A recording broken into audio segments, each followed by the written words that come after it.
Microphone check. All right.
Hi, I'm Zane Scott. I am a programs manager at Hilltop Artists, and I am born and raised in Tacoma, Washington. I'm Katie. I'm from Tacoma, and I've been in the Hilltop Artists program for 2 years now. We're here at the Museum of Glass for our annual Hilltop Artist residency, and we're making centerpieces for our Better Futures Luncheon, which is our big fundraiser for the year. This year is a little special. It's Hilltop's 30th anniversary, so we're making mica bottles to commemorate the original Hilltop crew making bottles, and hopefully the mica sparkles will make them a little bit special. I really like the design this year. The bottles are super like elegant, and there's a lot of variation in the shapes. It's really fun. It's like a great way to meet a lot of people. We all have a great time when we're working. So the program has helped a lot of kids over the years kind of find an outlet for themselves. It's great to, even if you're not like wanting to be a glassblower in life, it's great because it teaches you all like life skills that you're gonna need. It's really rewarding. I see myself in all the students, so going back and trying to give them all the pointers that I felt like really helped me grow up and become more mature and responsible and confident. Being with so many like instructors and so many kids that are like, they're in the same place as you, they're just trying to learn new things. It's a super nice way to grow. Katie has been a great student, spent the last year on the flameworking side of production, and is now switched over to the glass blowing side for this year, and is already exceeding, is one of like a great student, super kind, super helpful. Yeah, it's super comforting to know that if this is the path I want to take in life, that there's a good transition between that. Yeah, working with the museum has been, I would say, almost life-changing. It's working with them is seeing the best of the best and seeing how it's done, and seeing it like local too is really cool. As for a local kid to see that like you have some of the best in your neighborhood, your backyard, to go check out and learn from, and they're all so cool and kind, and I've learned so much as a glassblower and a person, and I also think the team learns from the students, and they keep them young, and it's just a fun learning experience for everyone. You can do a lot. Like, there's a lot that you can do here, and just believe in yourself, and you'll be all right.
All right. Good morning, everybody. Since we're getting started here, I'll go ahead and let everybody know what's going on in the shop today. This year marks Museum of Glass' 14th year collaborating and supporting Hilltop Artists through a residency to design and fabricate centerpieces to support Hilltop's Better Future Luncheon fundraiser. This year's residency features 5 different artworks designed and created by Hilltop students, one for each day during their residency, which will be the 12th through the 6th. So this week, Wednesday through Sunday. It's a chance for the students to dive into the artistic side of the hot shop experience. And Hilltop Artists is a youth development artists nonprofit in Tacoma, Washington, operating deeply impactful programs since 1994, with broad community support and a track record of success. Hilltop Artists served over 650 students a year, aged 12 to 26, through its programs, providing tuition-free glass instruction, mentorship, collaborative leadership opportunities, and more. This is an anti-racist work guided by justice, diversity, equity, and inclusion with an understanding of trauma-informed care and social-emotional learning. Hilltop Artists is dedicated to its mission, which is using glass art to connect young people from diverse cultural and economic backgrounds to better futures. So Hilltop Artists will be in here this week. All the pieces being created will be for the Better Futures Luncheon that's on October 6th, and all pieces made will be available for purchase. So if anybody has any questions about what's going on today, you can ask me. My name is Shannon. I'll be kind of giving you tidbits about what's going on today.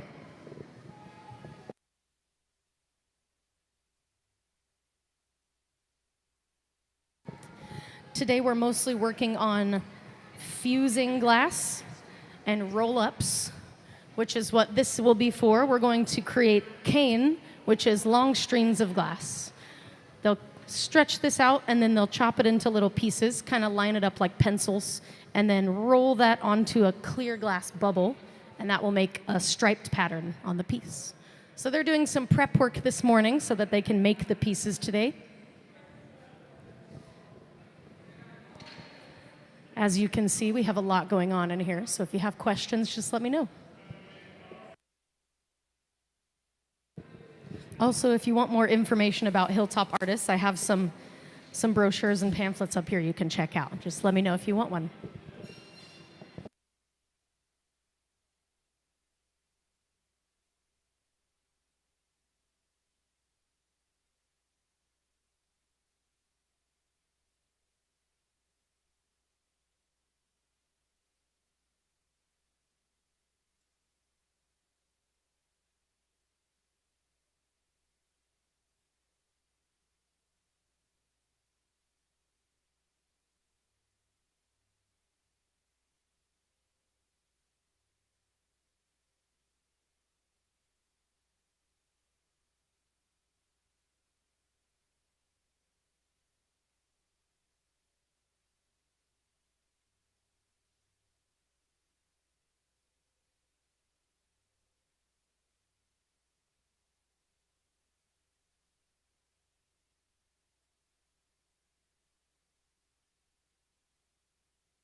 So at this center bench, they're working on a fused piece. They took multiple different pieces of glass and heated them up to fuse them together, and then they picked them up on a pipe to start shaping it into a piece. And we really just are getting started this morning, so this is one of the first things that we're going to do today. We're going to be doing a lot of fusing glass and making pieces today. For Hilltop, they're going to be doing something different each day. So today is for fusing. Tomorrow we'll be doing goblets and so on. Our residency here is the Hilltop Artists program. They'll be here Wednesday through Sunday, so the 12th through the 16th. And Hilltop Artists is a youth development arts nonprofit in Tacoma. They've been operating impactful programs since 1994 with broad community support and a track record of success. Hilltop Artists serves over 650 students a year, ages 12 through 26, through its programming. This provides tuition-free glass instruction, mentorships, and collaborative leadership opportunities.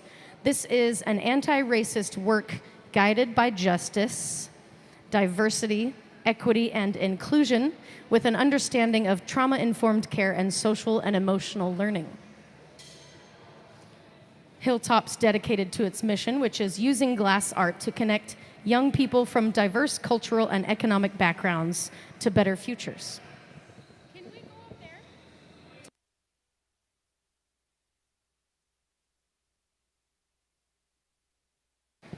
So today you can see we've got a lot going on in here. We've got the Hilltop program, all the students, as well as the Museum of Glass team of glass blowers here. They're all working together to make some of these pieces during the Hilltop Artist Residency. All these pieces being created will be for the Better Futures Luncheon that's on October 6th, and all these pieces will be available for purchase. So this is day one of our residency, just kicking it off today. If anybody has any questions, let me know. My name is Shannon. And if you want more information about the Hilltop Artist program, I have some pamphlets here. You can learn more about it in a little more detail.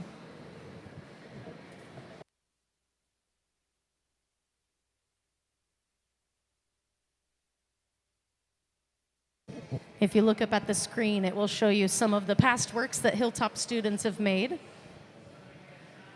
and more information about the program.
We have a lot of different things going on today, so all three of our benches are lit up here. We're making fused objects today.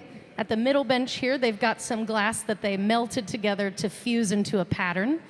They just picked it up on a blowpipe, and they're going to connect those edges together so that they can start to shape this piece and blow the bubble. And Hilltop Artists is a youth development artist nonprofit in Tacoma. Their mission is to use glass art to connect young people from diverse and cultural and economic backgrounds to better futures. This week they're doing a residency where they make different pieces every day. So the 5 days they're here, they'll have 5 different artworks designed and created by the Hilltop students. The intention is to shift the residency format to form a production opportunity to give a chance for the students to dive into the artistic side of the hot shop experience. All the students in the Hilltop Artist program are about 12 to 26 years old. Hilltop serves over 650 students a year through its programming, providing tuition-free glass instruction, mentorship, and collaborative leadership opportunities. This is an anti-racist work guided by justice, diversity, equity, and inclusion with an understanding of trauma-informed care and social and emotional learning. So we've got a bunch of the Hilltop kids in the program here today working with the Museum of Glass's professional hot shop team to make these pieces. Everything that's made will be for the Better Futures Luncheon that's on October 6th, and everything that's made will be available for purchase. If you want more information about Hilltop Artists, you can come talk to me up here over by the MC stand. I've got some pamphlets, brochures about more information about the Hilltop Artist program. But if you check out the middle bench, we have Ben, who is the lead glass blower here at Museum of Glass, the hot shop director and lead gaffer. We have Gabe, who is also one of the glass artists that works full-time at the museum. These two are helping all of the high school students that are part of Hilltop create these pieces. We're doing a fused piece right now, so that means they took pieces of glass, put them on a tray, and melted them together, and then picked them up on a blowpipe. They rolled this up as a flat piece, and now they're connecting it all together so that they can form a bubble to start blowing this piece into a piece of art.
So for anyone that's joined us recently, I'll give you a quick overview about what's going on in our shop today. This week is our Hilltop Artists residency. This marks Museum of Glass' 14th year collaborating and supporting the Hilltop Artists through this residency to fabricate centerpieces that support Hilltop's Better Futures Luncheon fundraiser. Hilltop Artists is a youth development arts nonprofit in Tacoma, Washington. They're operating deeply impactful programs since 1994 with broad community support and a track record of success. Hilltop Artists serves over 650 students a year aging between 12 and 26. They provide tuition-free glass instruction, mentorship, and collaborative leadership opportunities. This is an anti-racist work guided by justice, diversity, equity, and inclusion with an understanding of trauma-informed care and social and emotional learning. Hilltop's dedicated to its mission, which is using glass art to connect young people from diverse cultural and economic backgrounds to better futures. Hilltop was founded in 1994 by Tacoma native Dale Chihuly and gallery owner Kathy Kaparick in response to growing community needs.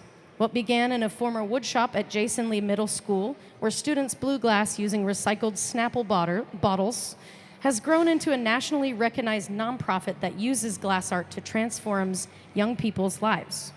For more than 30 years, Hilltop Artists has served as a creative refuge and opportunity space for the youth aged 12 through 26 from diverse racial, cultural, and economic backgrounds.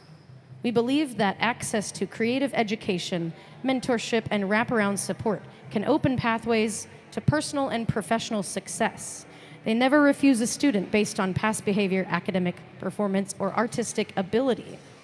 So this residency, this year, they will feature 5 different artworks designed and created by Hilltop students, one for each day of the residency that starts today, it goes through Sunday. They'll make 5 different works. The intention is to shift the residency format from a production opportunity to a chance for students to dive into the artistic side of the hot shop experience.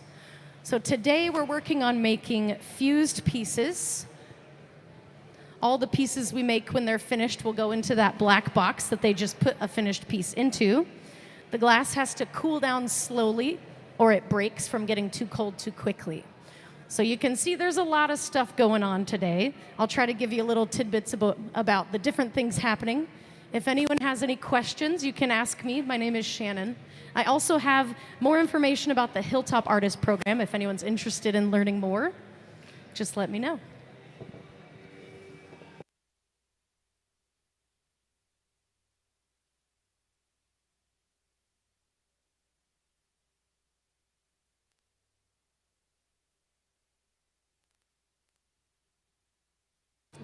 Oh, and I forgot to mention, the 2026 Better Future Luncheon will be held October 6th at the Pavilion at Hotel Murano.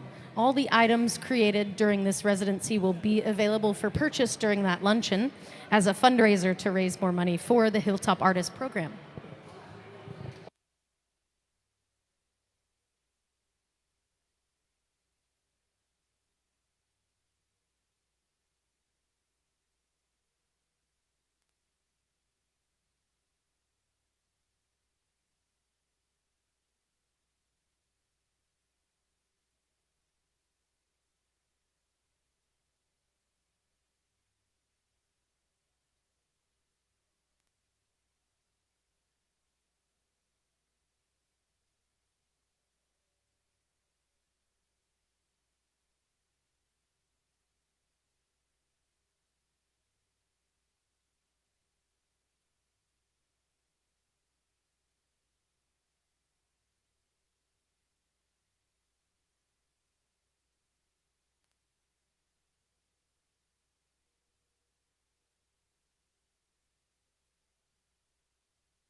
So we just took out a fused piece of glass from the annealing oven, which heated it up to about 1,000 degrees.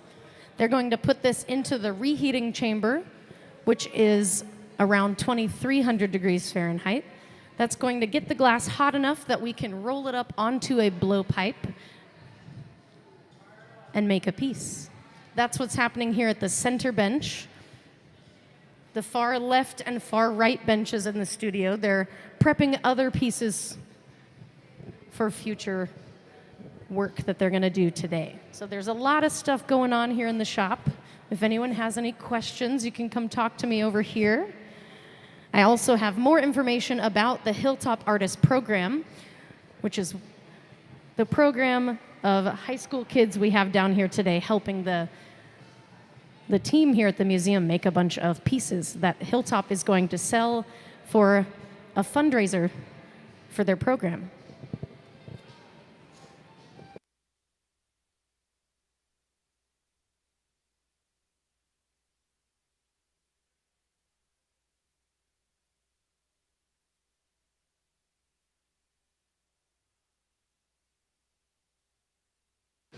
So we've got multiple moving parts happening right now. But everything's going to happen at the main bench. We've got our fused plate of glass on that tray, heating it up so that we can roll it up onto a blowpipe and make a piece out of it. You can see on the screen a little more details about that plate of glass and the design that's on it. On the far left of the studio, Gabe is one of the glass blowers that works here at the museum. He's the one in the black hat and the black shirt. He's got what's called a collar, which is a bit of glass on the end of a blowpipe, shaped in a specific way. And that's what we're going to use to pick up this slab of glass. We're going to roll it up on there and then blow a bubble into it. But it's got to be the right temperature and the right timing. So they're working on getting it hot and lining up the timing so that the collar, which is that bit of glass that Gabe has, and the piece of glass on the slab that they're heating up can meet at the bench and put them together.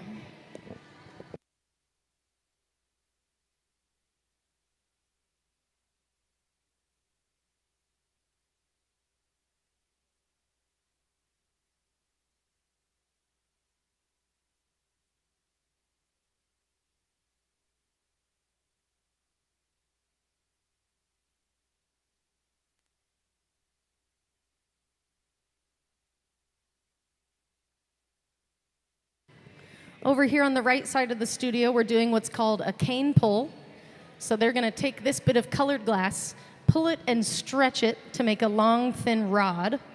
Then they can chop that long, thin rod up into little pieces and roll that up onto a piece of glass to make stripes or make different patterns with the glass.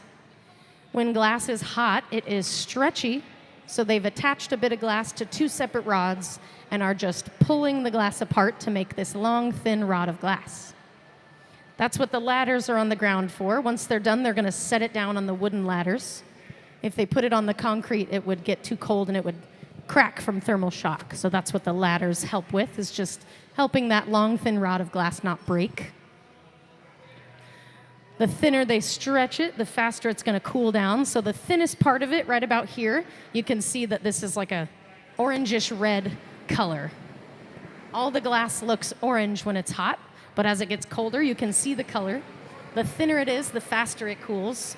So that really thin spot on there, you can see that this is like a reddish orange color. They're going to chop that long, thin piece of glass into smaller pieces and then use that to create a striped pattern. But also here at the center bench, they're getting ready to do a roll-up.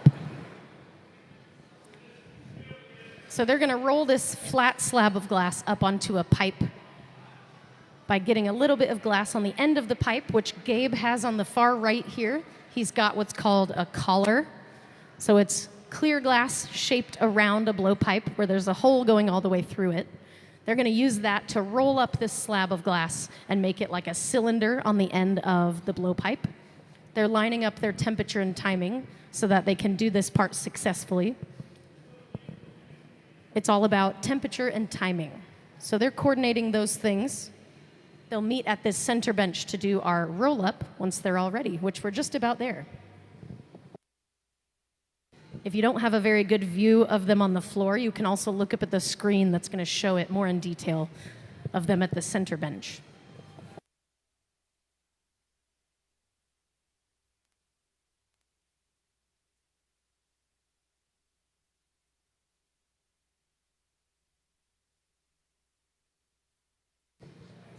So Gabe has the collar of clear glass on the end of a rod.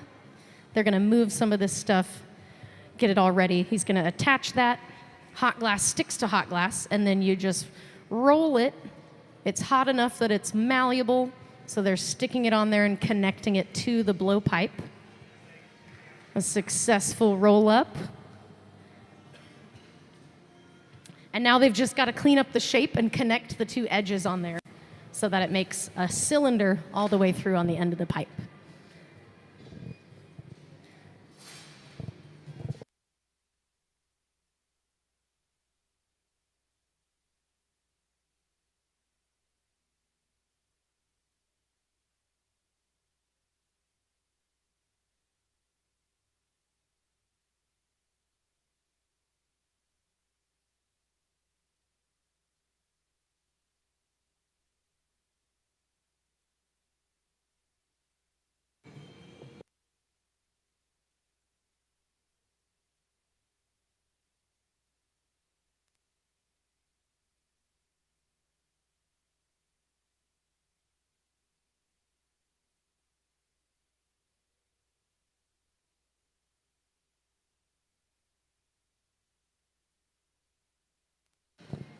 For anyone that's joined us in here recently, I'll give you a little bit of background about the Hilltop Artists, which is our residency group here this week.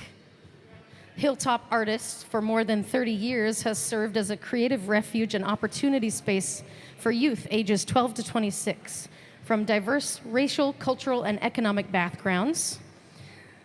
Hilltop Artists is a nonprofit organization that believes access to creative education, mentorship, and wraparound support can open pathways to personal and professional success. They never refuse a student based on past behavior, academic performance, or artistic ability. Hilltop Artists' mission statement is using glass to connect young people from diverse cultural and economic backgrounds to better futures. Hilltop Artists is an independent nonprofit governed by a volunteer board of directors, part of Tacoma Public Schools, and recognized as a career and technical education partner. They operate at Hilltop Heritage Middle School and Silas High School. So on the floor today, we have the Museum of Glass's professional team of glass artists working alongside the Hilltop Artists high school students. This residency that they're doing is Wednesday through Sunday this week. They're going to be making 5 different artworks designed by the Hilltop team. So the students, one for each day. All of these pieces that are made will be sold at the Better Futures Luncheon on October 6th, which will be at the Bicentennial Pavilion at Hotel Murano. All of these pieces will be available for purchase as part of their fundraiser. So this residency is happening so that they can make pieces to sell at their luncheon and raise money for the Hilltop program. If anyone has any questions about the Hilltop program, I have more information over here. Feel free to come talk to me, ask questions, and I can give you more information.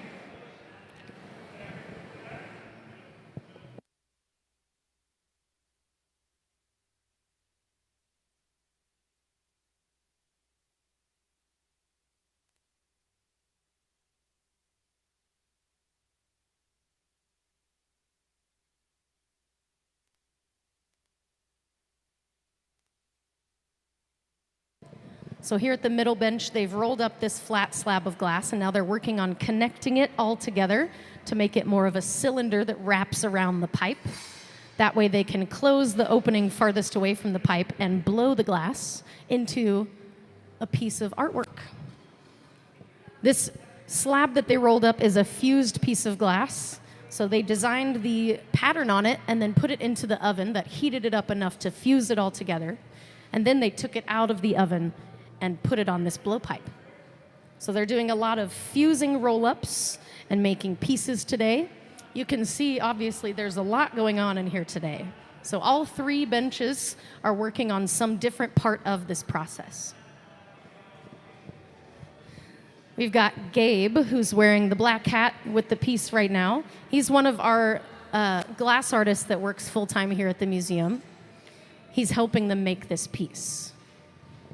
And he's going into what's called the reheating chamber, which is like a big barrel of fire that is going to reheat the glass that's on the stick. Our furnace is a separate machine, and that's where all of the clear glass is kept molten. So you scoop glass out of the furnace the same way you would get honey out of a jar with a honey dipper. But what we're doing today is a little bit different. They've got pre-made slabs of these fused pieces of glass they're going to incorporate into the work. But over here on the right, you can see some of our Hilltop students are getting glass out of the furnace right now. All the glass in the furnace is clear, but it looks orange, fresh out of the furnace, because the furnace sits at about 2,200 degrees Fahrenheit. So molten, clear glass glows orange, fresh out of the furnace. Really, all of the colors look orange because of the temperature.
So at the center bench here, Gabe just used this torch. It's called a fluffy torch.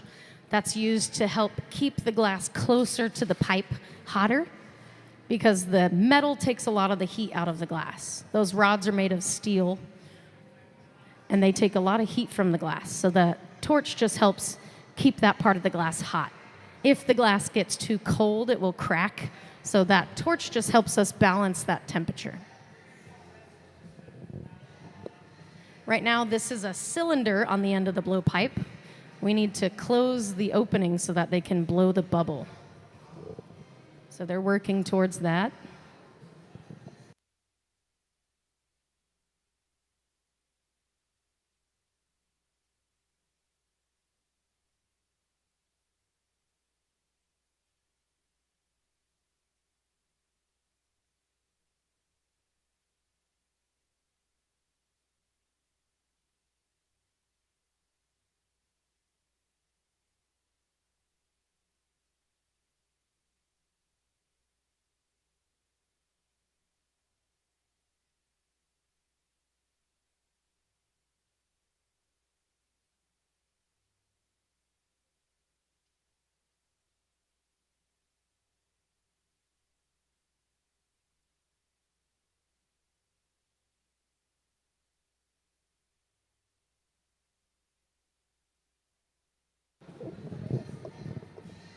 This table that Gabe keeps going to roll the glass on top of is called a marver, M-A-R-V-E-R. You can roll the glass across that steel top table, and it helps shape and cool the glass. So he's rolling it on there to try to get it shaped up so that we can close the opening that's farthest away from the pipe. That way we have a vessel that we can blow a bubble into.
All right. So for anyone that joined us recently that missed me explaining this earlier, this week is our Hilltop Artists residency. Starting today, going through Sunday, the Hilltop Artist group is a youth development art nonprofit here in Tacoma, Washington. They're operating deeply impactful programs since 1994 with broad community support and a track record of success. Hilltop Artists serves over 650 students a year, aged 12 to 26, through its programming. They provide tuition-free glass instruction, mentorship, and collaborative leadership opportunities. This is an anti-racist work guided by justice, diversity, equity, and inclusion with an understanding of trauma-informed care and social and emotional learning. Hilltop Artists is dedicated to its mission, which is using glass art to connect young people from diverse cultural and economic backgrounds to better futures. This week's residency is to celebrate this year's marking Museum of Glass's 14th year collaborating and supporting Hilltop Artists. They're creating and designing centerpieces to support Hilltop's Better Future Luncheon fundraiser. So they're going to make 5 different artworks designed and created by Hilltop students this week. Today we're working on fusing and roll-up pieces, which I can tell you more information about that as well. But all of these pieces that are created will be for the luncheon, and all the pieces will be available for purchase to raise money for the Hilltop Artist program. It was founded in 1994 by Tacoma native Dale Chihuly. Hi. And Kathy Kaprick in response to growing community needs. So for more than 30 years, Hilltop served as a creative refuge and opportunity space for the youth aged 20 through 26. It's an independent nonprofit that partners with hot shops at Hilltop Heritage Middle School and Silas High School. So that's who's in the studio today. You can see there's a lot of people, lots going on in here. They're working on a fused piece here in the middle. So the glass that's on that stick was fused into a flat plate of glass, and then they took clear glass out of the furnace and formed what's called a collar on a blowpipe. So it's a bit of glass they can use to roll this flat slab of glass up to create a cylinder from it, and then close the end to blow a bubble and make a piece. So the pattern on there will be whatever their fused pattern is that they put on it. They've got a couple of those to work with today. But this one is the first roll-up that they've done today. They're also doing what's called pulling cane over at this other bench on the far right. Pulling cane is pulling and stretching these long sticks of colored glass to make rods. That's what you use to make a striped pattern on the piece. So you chop those up into little pieces and line them up kind of like pencils in a row. And then you take a clear bubble of glass and you roll it on top of it, which will pick it up and make stripes. So we've got multiple different things happening in the studio today. The main thing happening is at the center bench. If you can't really see what's going on, the screen is showing what's going on at the center bench here. So that's one of their fused pieces that they picked up and are now blowing a bubble into to create their first piece. All the colors look orange when they're hot, but this is like a red with these shiny little splat decorations on it. If anyone has any questions, you can let me know. And I also have more information about the Hilltop Artist program if you want to learn more about it. Yeah, just holler at me if you have questions. My name is Shannon.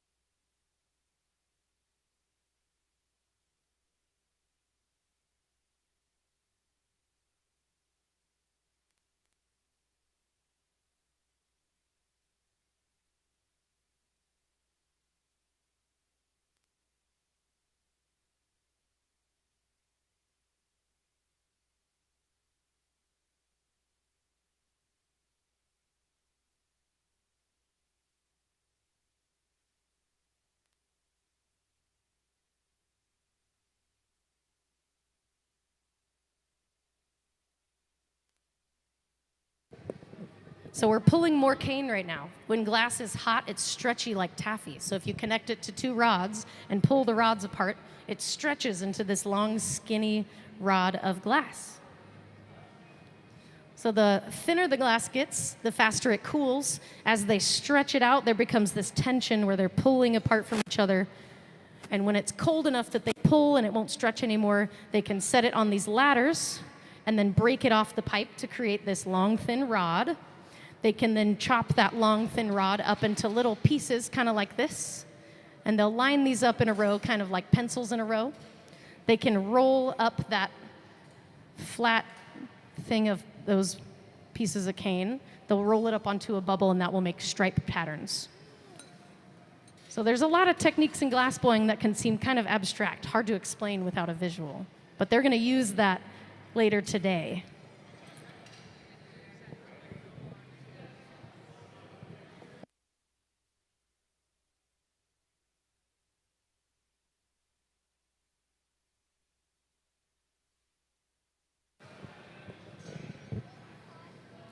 And if you're interested in learning more about the Hilltop program, I have some more information down here at my little MC area. We also have a video that talks more about the Hilltop program. If we could play that video up on the screen, please. Hi, I'm Zane Scott. I am a programs manager at Hilltop Artists, and I am born and raised in Tacoma, Washington. I'm Katie. I'm from Tacoma, and I've been in the Hilltop Artists program for 2 years now. We're here at the Museum of Glass for our annual Hilltop Artist residency. We're making centerpieces for our Better Futures Luncheon, which is our big fundraiser for the year. This year is a little special. It's Hilltop's 30th anniversary, so we're making mica bottles to commemorate the original Hilltop crew making bottles, and hopefully the mica sparkles will make them a little bit special. I really like the design this year. The bottles are super like elegant, and there's a lot of variation in the shapes. It's really fun. It's like a great way to meet a lot of people. We all have a great time when we're working. So the program has helped a lot of kids over the years kind of find an outlet for themselves. It's great to, even if you're not like wanting to be a glassblower in life, it's great because it teaches you all like life skills that you're gonna need. It's really rewarding.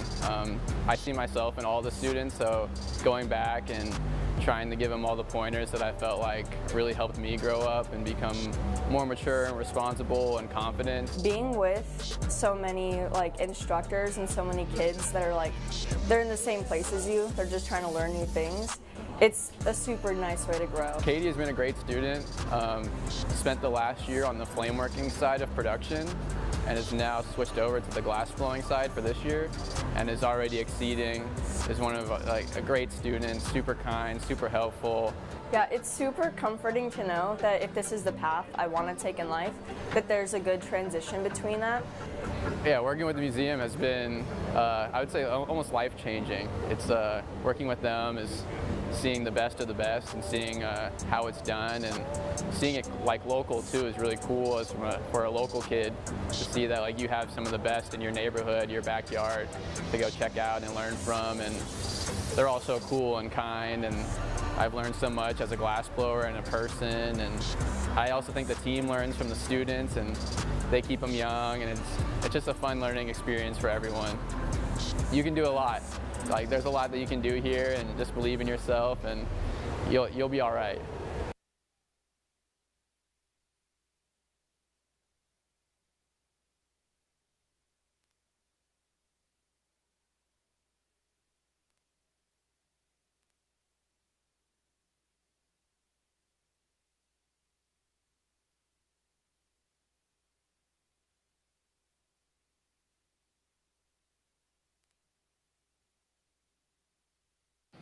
So here at this center bench, we're working on one of our first pieces of the day. We had a chalk drawing on the ground a little bit to show you the shape it was going to be. But we've kind of stepped all over that. You can't see it as much anymore. But we're working on first piece of the residency. They're going to be making different ones each day this week, Wednesday through Sunday.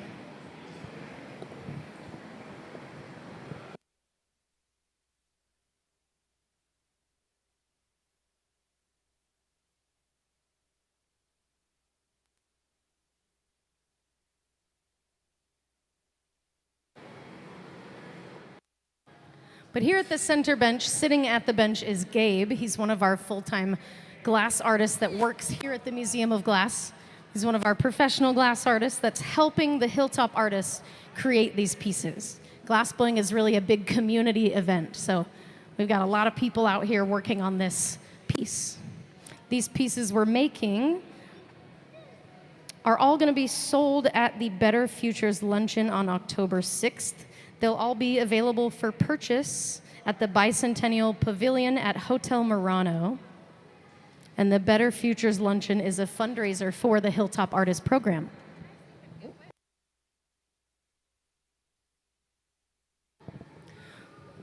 So this residency is to create these pieces so that they can sell them for a fundraiser for the program that they're involved in, the Hilltop Artists program. This is one of our first pieces of the day. So Gabe is helping them finish up the shape. I believe we're going to put a handle on it. But you can see the fused part of this piece is the big like splat design on the side of it. There's a lot of different ways you can put designs on the glass. And today they're working with fused pieces of glass. So they took the flat bits of glass, put them together to create a design, and then fused them together in an oven so that they melted together into one piece. And then they took that fused piece of glass out of the oven and brought it into the shop so that they could put it onto a blowpipe and blow it out into this form. So it's on a blowpipe, which is basically a big straw made of metal. The top of the piece is the part closest to the pipe, and Gabe is torching the bottom of it right now so that they can work on flattening the bottom. That way it has a way to sit on the table. A glass bubble, like any other bubble, wants to be round, so they have to manually flatten that spot with different tools. So that's what they're working towards right now. They've got to build up the temperature of the glass. The hotter it is, the more malleable it is. So they're working on building that temperature back up a little bit at a time. The glass that we're working with is anywhere between 1,000 and 2,000 degrees once we take it out of the furnace. If it gets too much colder than 1,000 degrees, it will break. So they have it in this, what's called the reheating chamber, which is that big barrel of fire. That is what helps us keep the glass in that window of temperature between 1,000 and 2,000 degrees. The furnace is different than the reheating chamber. The furnace is this big silver one over here underneath that awning. That holds all of the clear molten glass inside a big bowl, and it sits in the furnace at about 2,200 degrees Fahrenheit. You scoop it out of there the same way you'd get honey out of a jar with a honey dipper. So that's how it all starts. They're working on flattening the bottom of this piece so that they can work on the next portion. But if anyone has any questions, feel free to come talk to me up here. And if you want more information about the Hilltop program, I also have more information over here at my MC station.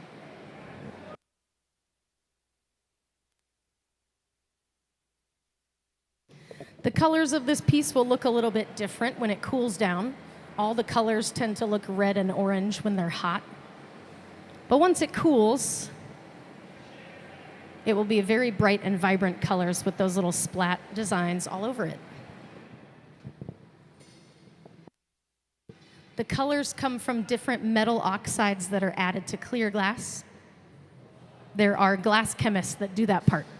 And then they sell the glass with the color to the glass artist. So all the glass artists make things out of the glass. They don't make the glass itself.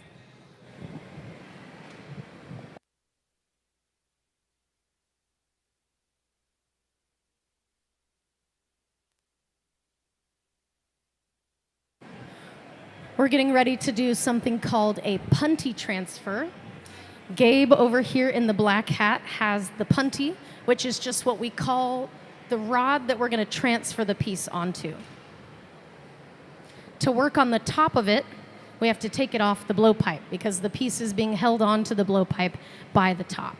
So we're going to remove it from the blowpipe, but before we do that, we need to attach it to a different rod so that we can still work on it. They're going to attach this little bit of glass that Gabe has on the end of this solid rod to the bottom of the piece. Once it's attached, they'll take it off the blowpipe, which will flip the piece around so we can work on the top. This part is all about temperature and timing. So they're lining that up, getting everything ready for our punty transfer.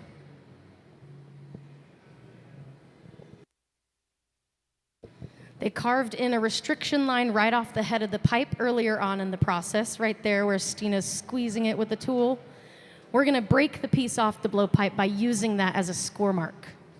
When the glass gets too cold, it will crack, so they're purposefully going to crack that score mark spot and then hit the pipe. The vibrations from hitting the pipe will go into that score mark and it'll break. But they have to do it at the right temperature and right timing. So we're just working towards that right now.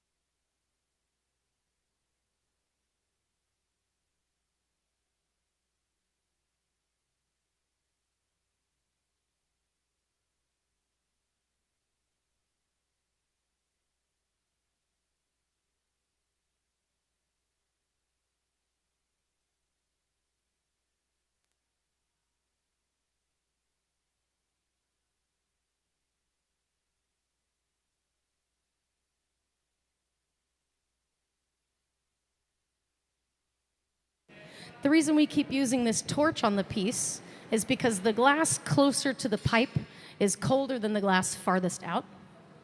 The first part of the glass into the reheating chamber and the last part out is the bottom of the piece. So the top of it's getting pretty cold. It's not getting as much heat.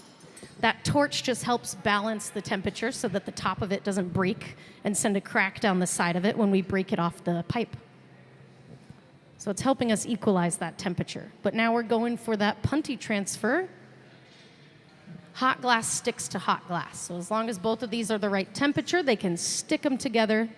The punty or the transfer rod is now attached to the piece. They're ready to take it off the blowpipe. And when they're done with the piece, they'll take it off the punty the same way they're about to take it off the blowpipe. They're using thermal shock to their advantage. If the piece gets too cold, it breaks. And generally, we don't want that. But to get it off the pipe, we're going to use that to separate it from the pipe. So Gabe is going to put a little bit of water on that restriction line we carved in. That water is going to create tiny little cracks. Once he does that, he can hit the pipe with a metal tool, which will send vibrations through the pipe and into the glass. Since there's a weak spot, it'll break on that weak spot. So water, hit the pipe, transfer. Now they've flipped the piece around, they can work on the top.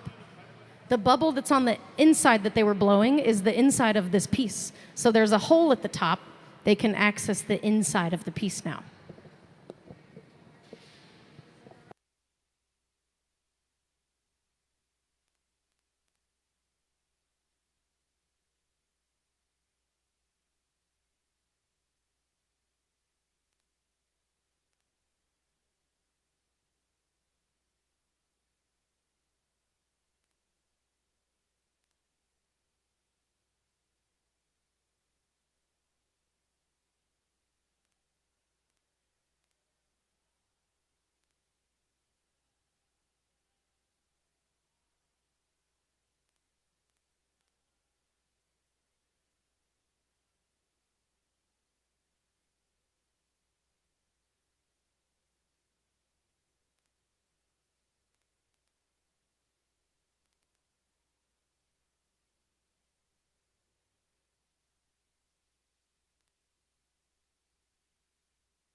So what they're doing right now is just working on getting the coldest part of the glass hot, and that just takes a while. So we're heating this up, waiting for it to get hot enough that we can move to the next part of the process. They broke the piece off the pipe, so the top of it is jagged, broken glass. They need to get that part off of there and clean it up. So when glass is hot, you can take shears, which are glass cutting scissors. You can cut through molten glass with scissors. So they're getting ready to cut off that part at the top where the clear glass is showing with some shears. The tweezers are going to pull and stretch it out and make it easier to cut. And as long as the glass is hot enough, they can cut it off. If it gets too cold, it gets too stiff, they're going to have to put it back in the fire and get it hot so that they can cut through it while it's molten, in that molten temperature. So that's what we're working towards now, is getting rid of that little crown of glass he just pulled out from the top. That'll just guarantee that the top of the piece looks nice and symmetrical instead of kind of lumpy and jagged, like how it broke off the pipe.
So they're using a different method here. They're going to cut off this top part by getting the glass really cold and then hitting it with a tool that will break that little piece off.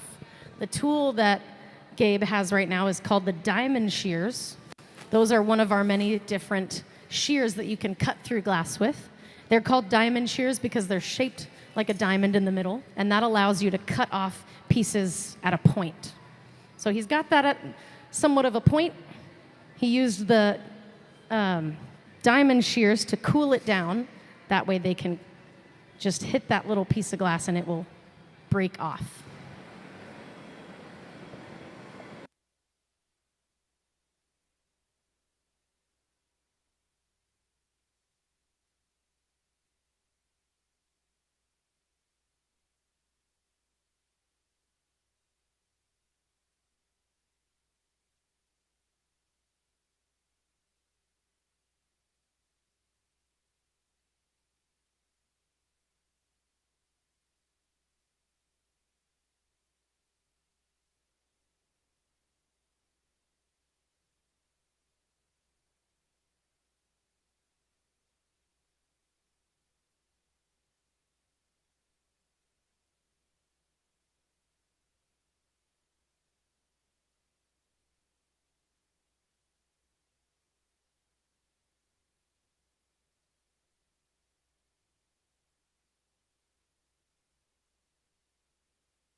So this tool with the cone on it is called a soffietta.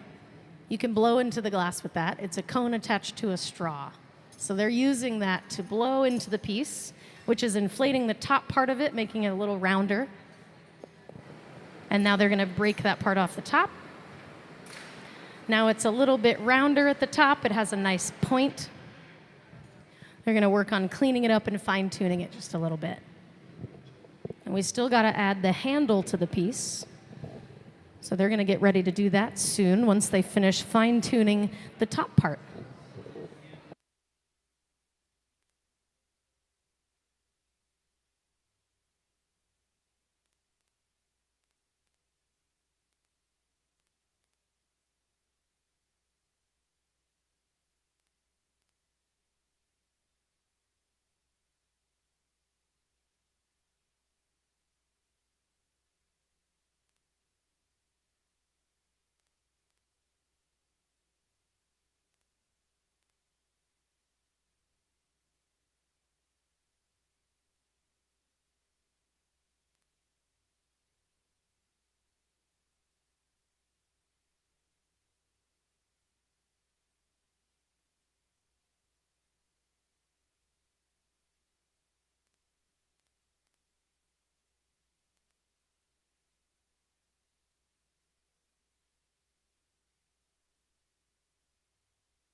So on the far right side, Gabe in the black hat just got clear glass out of our furnace, which is where all the clear glass sits at about 2,200 degrees Fahrenheit.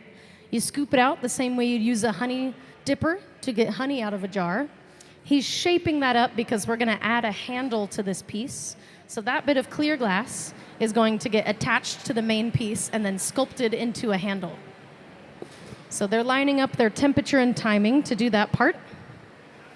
The marver is that steel top table that Gabe is rolling the glass on top of. It shapes and cools the glass so that it's more of a handle shape. Hot glass will stick to hot glass. So they're going to stick this bit of glass onto the piece, stretch it, cut it off the pipe, and then sculpt it into a handle. And it's all done when the glass is really hot, so this part will be a pretty cool thing to see.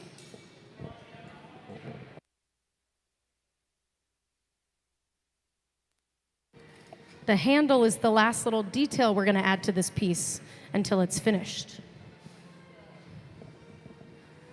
Once the piece is finished, we're going to take it off the punty by breaking it off there on theirs. There's a little restriction on there that we carved in to make it easier to break off. But attaching the handle right now, sticking it on there, pulling and stretching, Gabe will use the diamond shears to cut it off, or the straight shears to cut it off of the solid rod. Now it's hot enough that he can grab it and fold it over and attach it to make our handle. I know that looks like orange glass, but that's clear glass. It's just orange because it's really hot. But he's folding it over. Gravity always wants to kind of do the opposite of what you're trying to do, so he has to counteract gravity by turning the pipe and trying to make it work for his advantage instead of against him. So he's sculpting and shaping that handle. The longer it's out here, the colder the glass is getting. So they have to put it back into the fire and heat it up. Once the piece is done, they'll take it off the punty, and it has to go into what's called the annealing oven, which is that big black box under the walkway on the far right of the studio. If the glass gets too cold too quickly, it will break and shatter within a couple of minutes. So the piece has to cool down slowly in a controlled atmosphere. That annealing oven is about 1,000 degrees.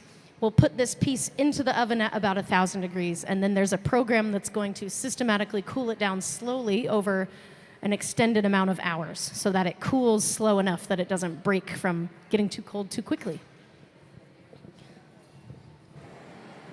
But he's fine-tuning that final shape. Once it's finished, they'll break it off of the blowpipe, or off of the rod in a controlled way by controlling the temperature and the thermal shock. They'll break it off on the bottom where it's connected, and then load it into the annealing oven where it'll stay until it's cold enough to touch. The inside of the annealer is about 1,000 degrees, so we've got to put on some safety gear. Got one of the Hilltop people putting on our safety gear so we can load the piece into the 1,000 degree oven. We have to physically grab the piece and put it in there. So we've got some protective wear. We got some Kevlar wrapped gloves, which is a heat resistant material, so we can grab the piece with those Kevlar gloves and carry it over to the annealing oven.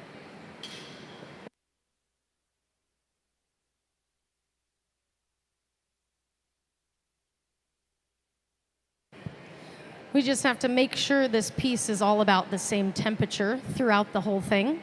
So they're equalizing the temperature with that torch, and once it's ready, they'll take it off the pipe and put it into the box.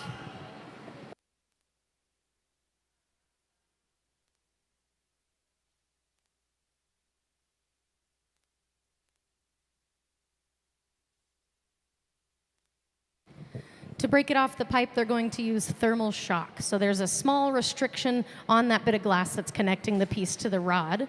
They're going to put water on that little restriction, which will crack it, and then they'll hit the pipe and break it off that spot.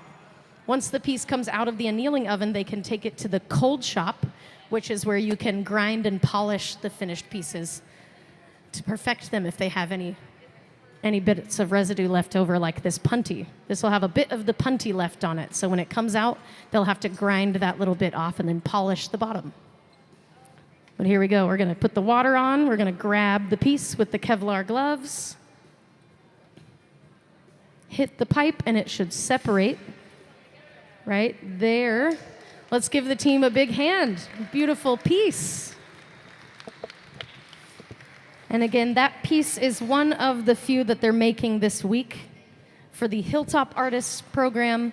They will be selling these pieces at their luncheon for Better Futures Luncheon. All of the pieces they sell, they'll use that money as fundraising money for the Hilltop Artists program. If anyone has any questions about the Hilltop program, you can come see me at the MC area right here at the front.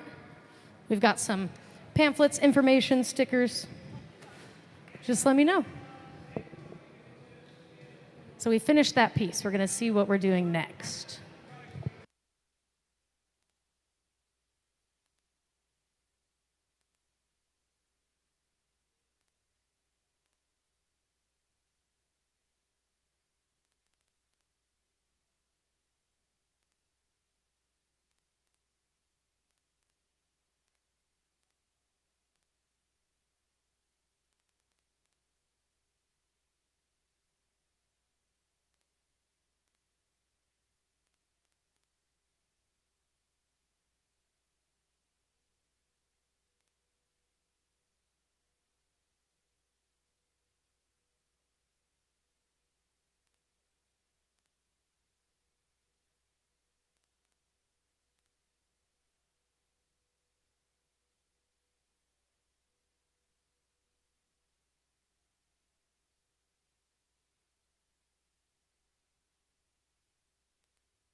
So while the team is resetting a little bit, I'll go ahead and make some monthly announcements.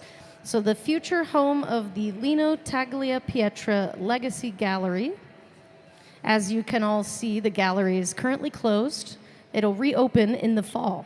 Please come back and visit us to experience Lino Tagliapietra's beautiful work. In April of 2026, the Museum of Glass began construction on the first capital renovation project in its history. A foundational component of this expansion is a new Immerse gallery dedicated to their Lino Tagliapietra collection. He is the world's most renowned living glass maestro. He's generously gifted 175 works and installations from his archival collection to the Museum of Glass. Tagliapietra has defined American glassblowing since coming to the Pacific Northwest in the early 1980s. No other artist can rival his impact on the field as a maestro, teacher, and mentor. Out of all the museums in the United States, Tagliapietra chose the Museum of Glass here in Tacoma to display his archive and tell his legacy story. So that will open in the fall. You'll be able to come in and see all of that work. Right now it is under construction.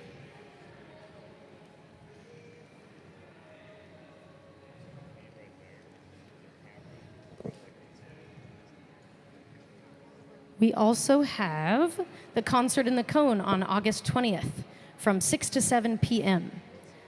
That is our third Thursday event, and it is free to the public. The museum will host a special member-exclusive lounge during this Concert in the Cone, featuring kora player Sean Gaskell. The kora is a 21-stringed West African harp, traditionally played by oral historians known as griots. Many songs featured on the kora preserve an 800-year history, dating back to the foundation of the Made Empire.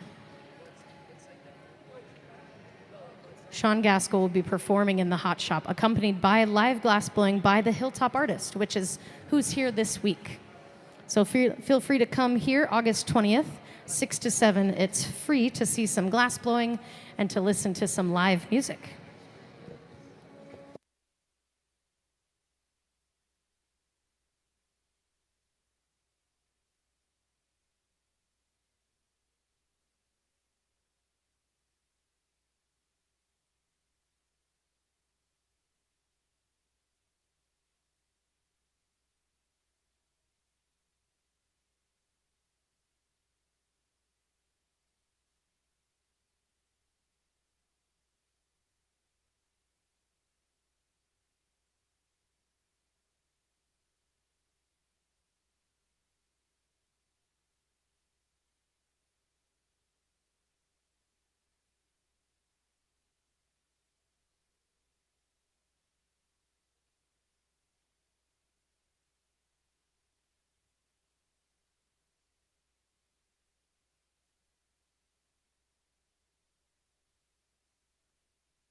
Looks like we're gonna do another fusing roll-up. So the fused pieces of glass were pre-made before today. If you take slabs of sheet glass and create a design with those, you can put that in an oven and melt it. It fuses together to make a design. So that's in our oven over there. Trent is about to take one of the fused design pieces out. They're gonna set it down over here. And Gabe has what's called a collar right here, which is a little bit of clear glass wrapped around a blowpipe. It's hollow all the way through, so the wrapped around part isn't touching the top. You can still blow through the pipe. They're going to use this to pick up that slab. It's called a roll-up, because he's gonna take this and roll it onto the slab, which when it's hot, it will bend and it'll make a cylinder on the end of the blowpipe. Then they can close the end of the cylinder and they have a bubble inside there they can blow into whatever shape they're gonna make. So we gotta heat up the fused slab of glass so that it's the same temperature as what we're working with out here. In the oven, it sits at about 1,000 degrees, but what we're working with out here is closer to 2,000 degrees. So they gotta heat it up just a little bit more and then add it to the pipe that Gabe in the black hat has that collar around the glass, or around the pipe. And glass blowing techniques like this are all about temperature and timing. So what they're doing right now is lining up the temperature of both of the pieces so that they can line up the timing and put them together to create the cylinder on the end of the blowpipe with this flat piece of glass. They're heating it up in the reheating chamber, which is getting it hot enough that it's molten and malleable. That way when they try to pick it up, it'll bend. The hotter the glass is, the more it's malleable. So they're getting it hot enough that they can fold that flat sheet of glass and make a cylinder on the end of a blowpipe. They're making a lot of these fusing pieces today. So we've got a few more of those slabs in the oven. They're grabbing this one right now to start working on. Each one of them have a different design on the fused piece. So they have one finished piece in the annealing oven, which is the black box on the right side underneath the walkway. If the glass gets too cold too quickly, it breaks and shatters from thermal shock. So once the piece is done, they have to cool it down slowly over time so that it doesn't break from getting too cold too quickly. That process is called annealing. So everything we make today has to anneal in the oven, slowly cooling down, starting at about 1,000 degrees until it's cold enough that you can touch it. But here's our fused slab. They're working towards building that temperature up so that they can roll it up onto a blowpipe. It's a pretty cool thing to see. The glass is going to bend and wrap around into a cylinder. And glass blowing can be a very involved process with lots of moving parts, lots of different things going on all at the same time. So that's why you see so many people here on the floor. We've got our Hilltop Artist program here today and the rest of this week for their residency. Hilltop Artists uses glass art to connect young people from diverse cultural and economic backgrounds to better futures. So it's a youth development arts nonprofit here in Tacoma, Washington. It's been operating since 1994. Hilltop serves over 650 students every year, aged 12 to 26, through its programs, which provide tuition-free glass instruction, mentorship, and collaborative leadership opportunities. This is anti-racist work guided by justice, diversity, equity, and inclusion with an understanding of trauma-informed care and social and emotional learning. So we have our Hilltop Artist students out here on the floor working with our professional artist team to make these pieces during their residency. All the pieces that are made during this residency will be sold at the Better Futures Luncheon for Hilltop Artist programs.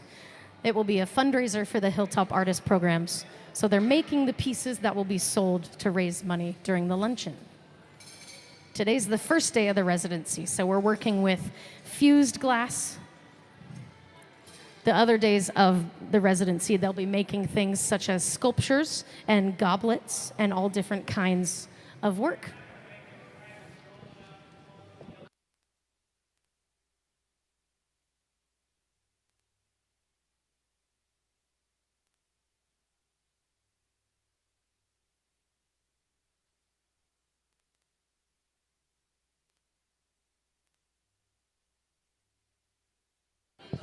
So they're heating up this slab.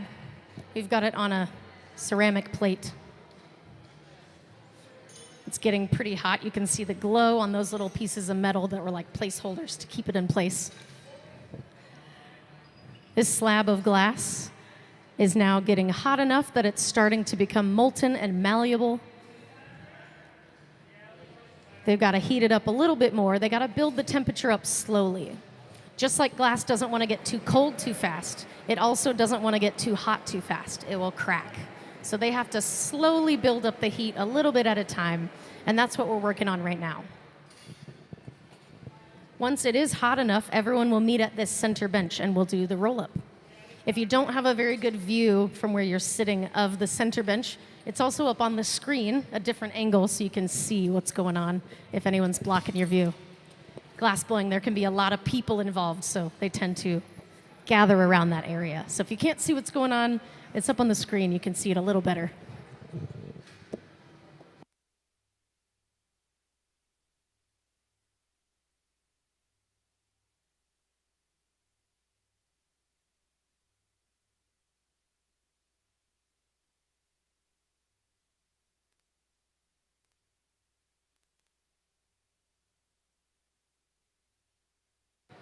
So they're doing the roll up now. The glass slab is hot enough that it's malleable. We're going to roll and bend it to create a cylinder on the end of the pipe. You can see up on the screen a little better because they're kind of blocking it here. They're working on getting that rolled up and attached to the glass on the rod.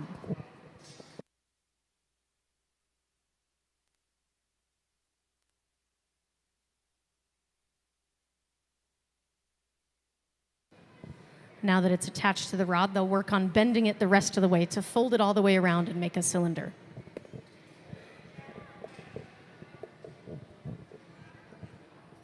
And since it's that fused slab of glass, you can really see the designs on it.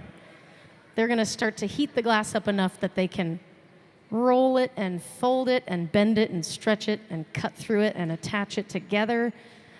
The two ends of that slab need to come together to make a cylinder. And with glass blowing, a lot of these techniques are done little by little, not all at once. So they're going to slowly get it all done. Some of that ceramic tray kind of sticks to the glass a little, so they're working on brushing that off, getting that off there so it doesn't leave marks on the glass.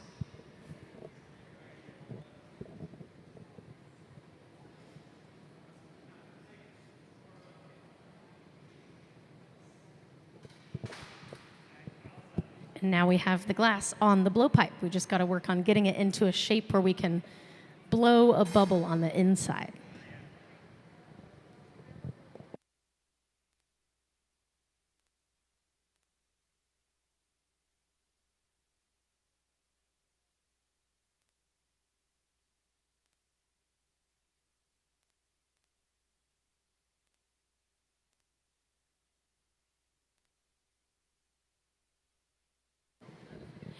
Inside that big barrel of fire, or inside of this piece, the glass it's not going to get any colder than about 1,000 degrees. The inside of the reheating chamber is close to a little over 2,000 degrees Fahrenheit. So we're working with the glass anywhere between 1,000 and 2,000 degrees. If it gets too much colder than 1,000 degrees, it'll break. If it gets too hot, it's just too molten. So that's the general working window of temperature, anywhere between 1,000 and 2,000 degrees Fahrenheit.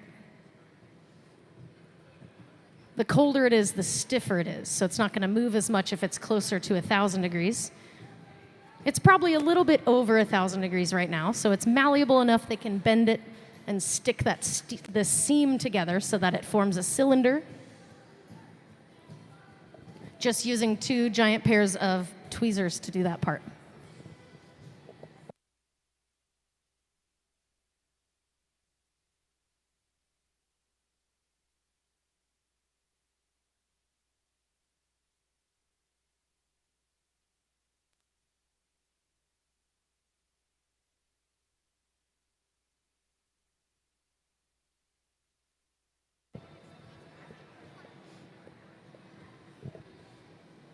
And if anyone just joined us recently, today in the shop we have the Hilltop Artist from the Hilltop Artist program.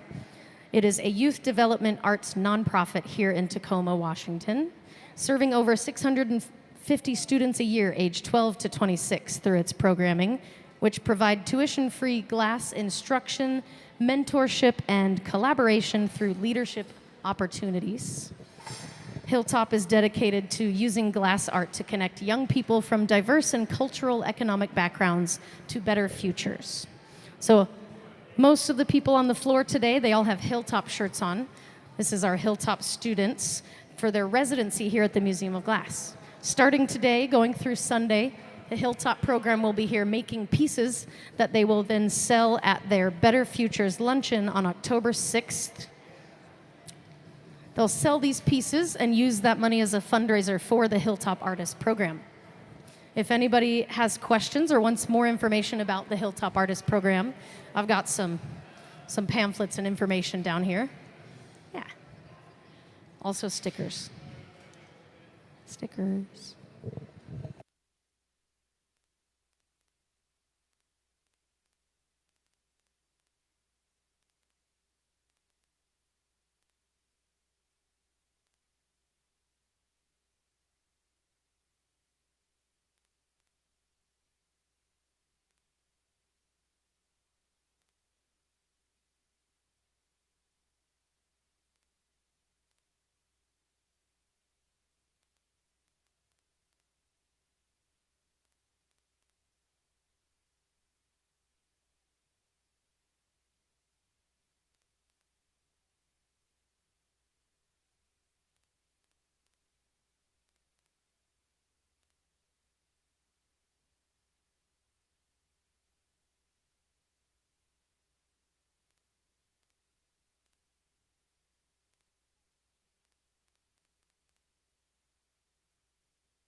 This table that Gabe is using, he's rolling the glass on the table. That's called the marver.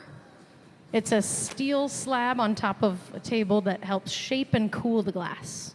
So he's working towards trying to get all that glass into a nice symmetrical cylinder so that they can close the part of it that's farthest away from the pipe. that will give them a vessel to blow air into. So they're working towards that now, rolling it up a little bit at a time, getting it flush to the surface, all melted together, and then they'll close that open part of it, and then we'll have a bubble. We'll encase it in clear glass and then blow it out into whatever shape they're going to make.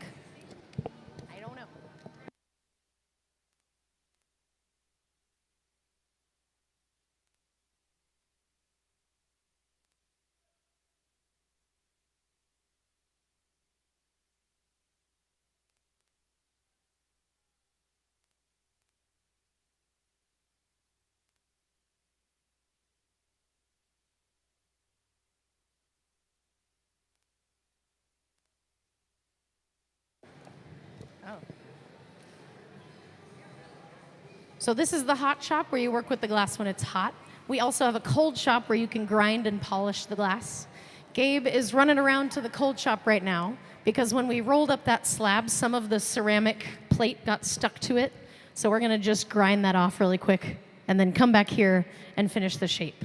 So he disappeared to go to the cold shop, which is on the other side of this part of the hot shop. He's just gonna grind off those bits of that tray that stuck to the glass. When he comes back, we'll finish the shape and work on it some more. But if we don't get that off there, it's going to show up on the final piece as like a smudge. And we don't want that. We want it to look nice and shiny. So they're going to get that off there. Come back over here once it's cleaned up, and then continue to work on the glass.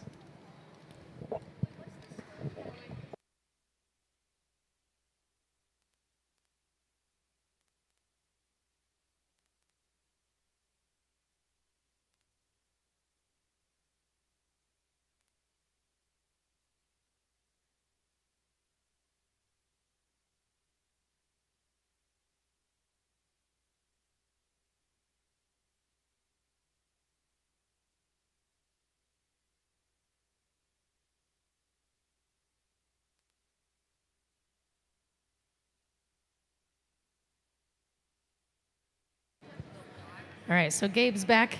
They got rid of some of the stuff that got stuck to the glass. Now he's just giving it some more heat. If it gets too cold, it will crack. So he had limited time to run back there, do it, and then come back. So we got most of that off there. They're just working on getting the details, making sure they got most of it off.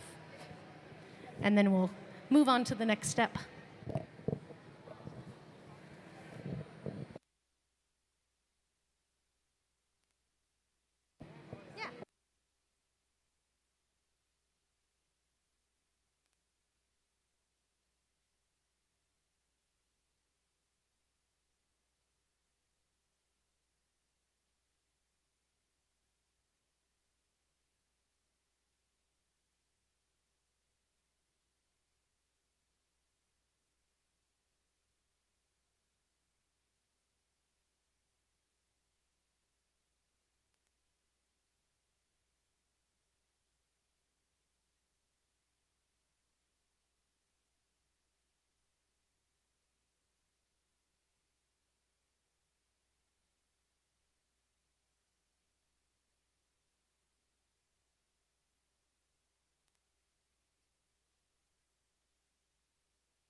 Over here on the far right side of the studio, they're using a Dremel to grind off some impurities on the top surface of the piece.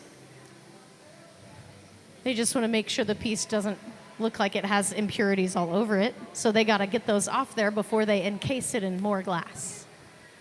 They're working on just grinding off little impurities.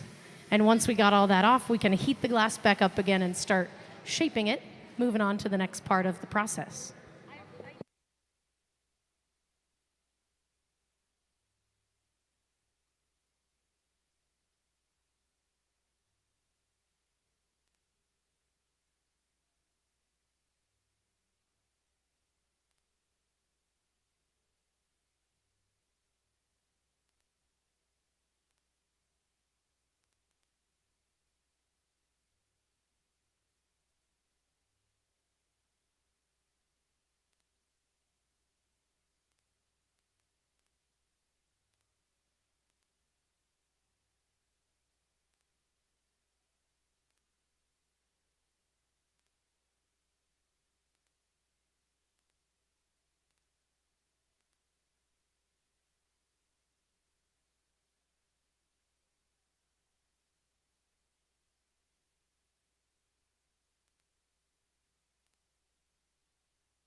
So the team is going to put a pause on the piece that we're working on right now. We're going to take a lunch break here.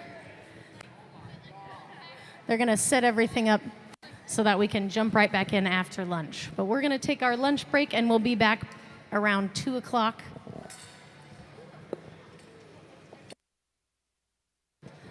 If you guys have any questions, you can come ask me before we go.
All right.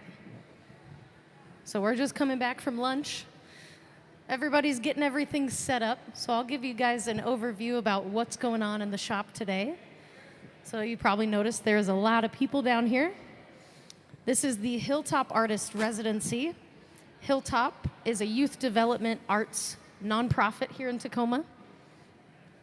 They use glass art to connect young people from diverse cultural and economic backgrounds to better futures.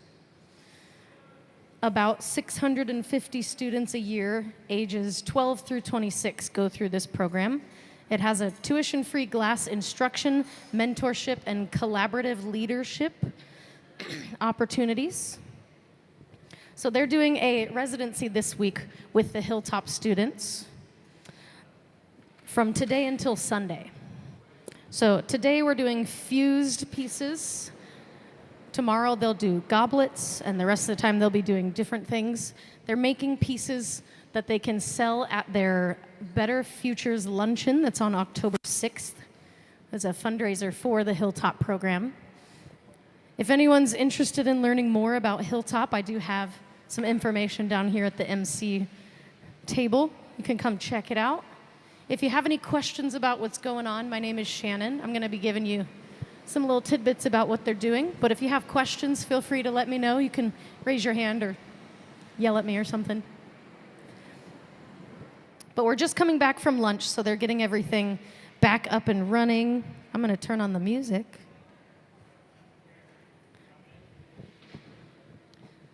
We're picking up right where we left off before we went to lunch.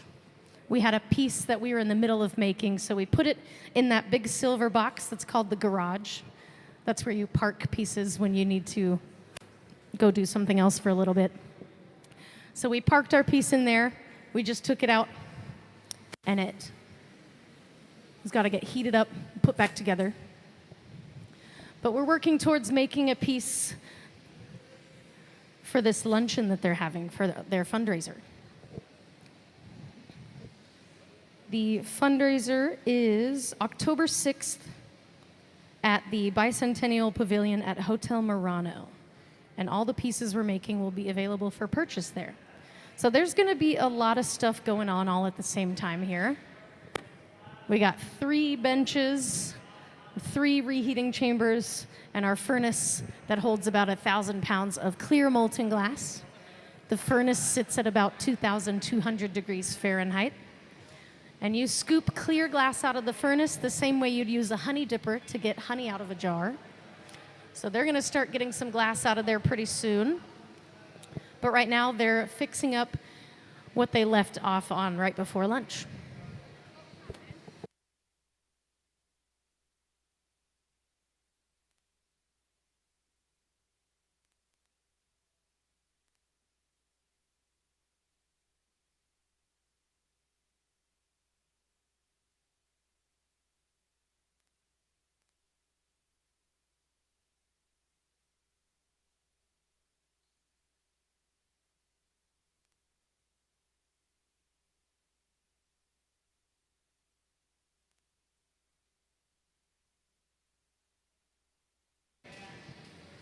So we've got two separate pieces that we need to stick together. Hot glass will stick to other hot glass. So we have to line up the temperature and the timing so that they can put those 2 pieces together. And that temperature and timing is just a process. So they're working on getting those temperatures built up, lining it up so we can put them together.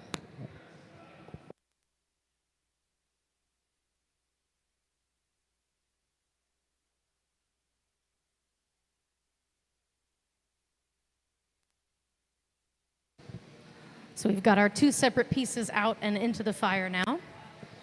We have multiple different machines in here. We have the garage, which is where this stuff was sitting. Now they're using the reheating chamber to reheat the glass.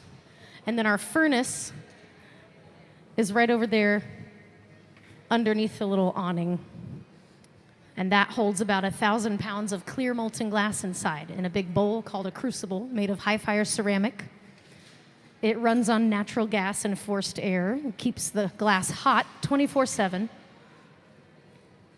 But they're attaching these two pieces together. They're going to break it off of one of the sticks so that they're together on the other stick. So breaking the glass right there. Now we have our two pieces connected. They just got to work on sealing those connection points. The reheating chamber, where the piece is right now, is just a big barrel of fire for reheating the glass. If the glass gets too cold, it will crack from thermal shock, so they have to keep it at least 1,000 degrees. 1,000 degrees in glass blowing is cold. You don't want it to get much colder than that. So they're using some torches to try to melt those seams together, and then they have to put the whole thing in the reheating chamber every now and then because they need to make sure the entire thing doesn't get too cold. So this is called a flash. It's just a quick bit of heat on the piece so that it doesn't get cold and break.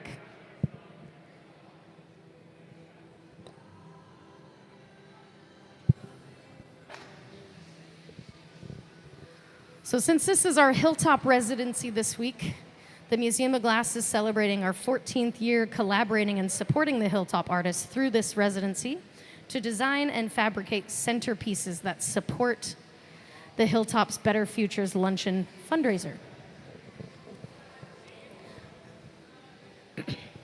We made a really beautiful piece this morning, and now after lunch we're going to work on this one. Everything that we make in glass blowing has to cool down slowly. If it gets too cold too fast, it will crack. So the piece we made this morning is inside that box on the far right side of the studio under the walkway. That's slowly cooling it down over an extended period of time so that it can cool down without getting too cold too fast. So our finished pieces are all in that box. They're going to cool down, and we'll take them out when they're cold enough to touch. This piece, we're working on getting those two pieces put back together, and then we'll start to move on to shaping this into, we have a drawing on the ground there, but it's going to be like a big matcha bowl. It'll be a low, shallow bowl with a lip on it. I know it doesn't look anything like that right now, but we got a lot of work to do on this one to get it to be that shape.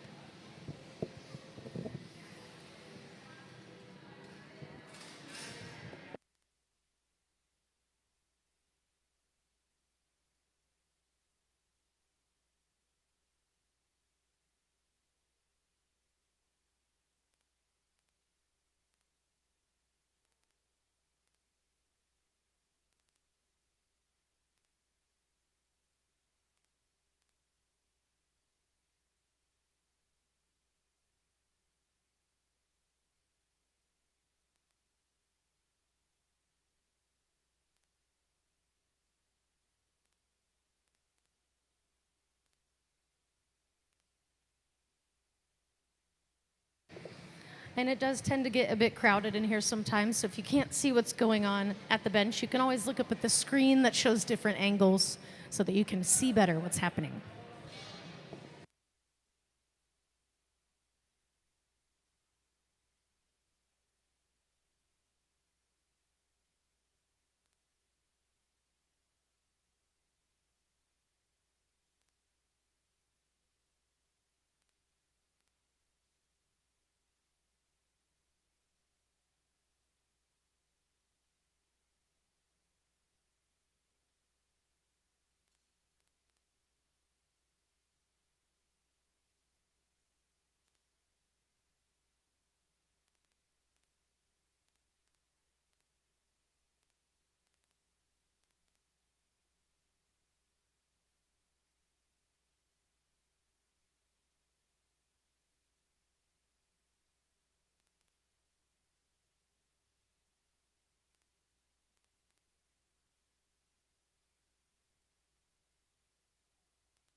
So Stina has the piece. She's rolling it across the marver, which is a steel slab.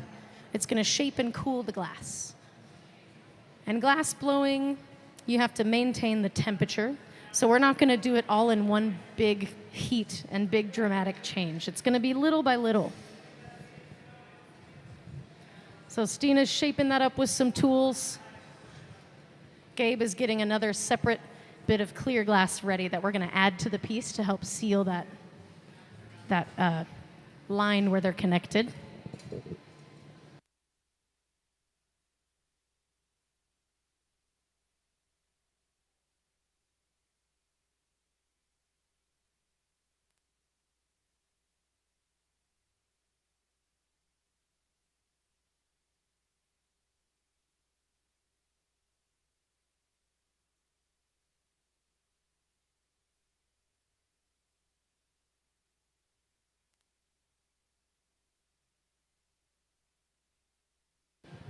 So hot glass will stick to other hot glass. They're working on getting this all at the right temperature where they can attach.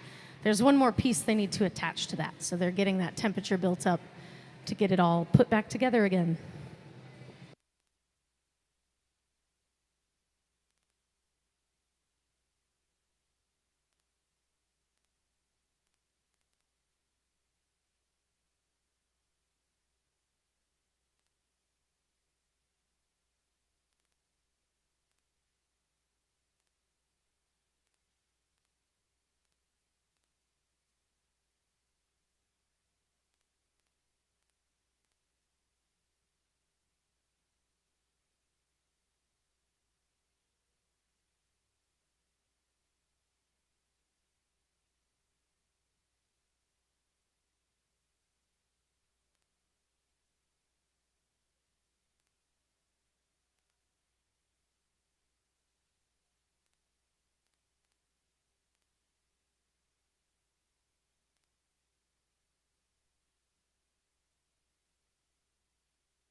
So down here today we have the Hilltop Artist team, but we also have some of our glass blowers that work at the museum full-time.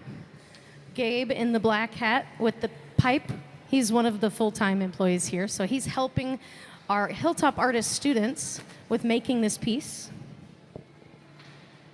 Rolling the glass on the Marver, the steel top table. He wants to get that into a nice cylinder. So it's like a tube on the end of a straw right now, basically. The blowpipe is hollow all the way through. We can't really blow into the glass when it's a tube, so we got to close the opening that's farthest away from the pipe. That way it's a encased bubble that we can blow. So they're working on getting it into a nice symmetrical shape. That way they can squeeze the glass together and close that opening, and then we'll have a bubble to blow.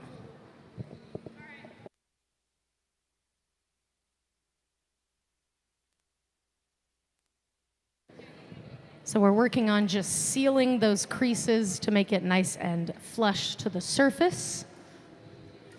Stina's got a tool on the inside to help flush the surface of the inside of it, while Gabe is rolling on the table to make it smooth on the outside. So glass blowing is really like a team effort. You can't do a whole lot of things by yourself. You need a lot of hands, a lot of moving parts, a lot of people. But you always have your lead glassblower, or the person that's in charge, kind of overseeing everything. That's Gabe right now.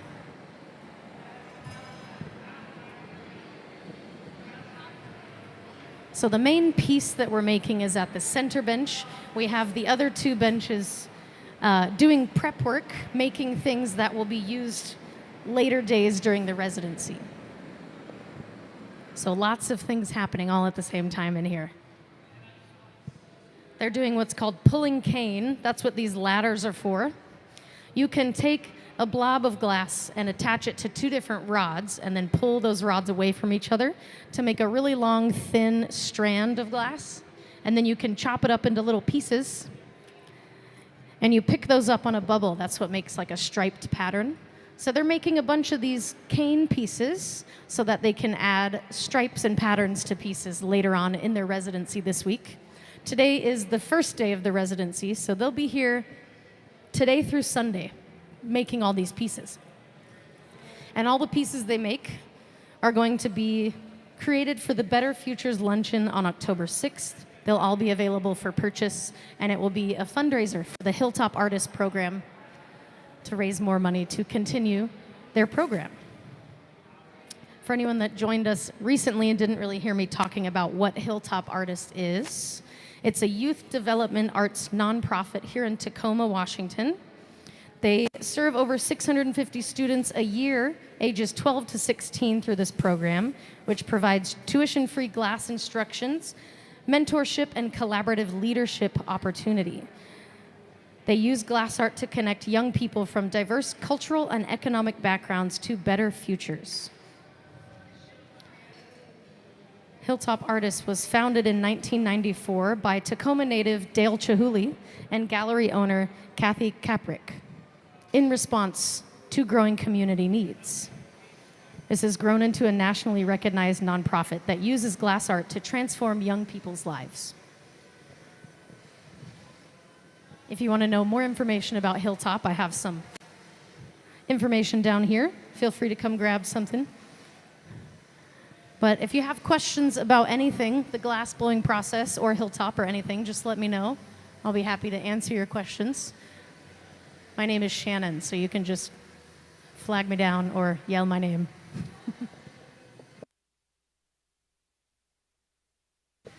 What Gabe's doing right now is grinding the surface of the glass. It might have some impurities on it. So he's getting rid of those impurities. We're using a Dremel to grind the surface of the glass to get rid of those impurities. And when you grind into the glass with the Dremel, it sends little pieces of tiny glass in the air. So that's what the air compressed air gun is for. We're blowing those away so we don't inhale them.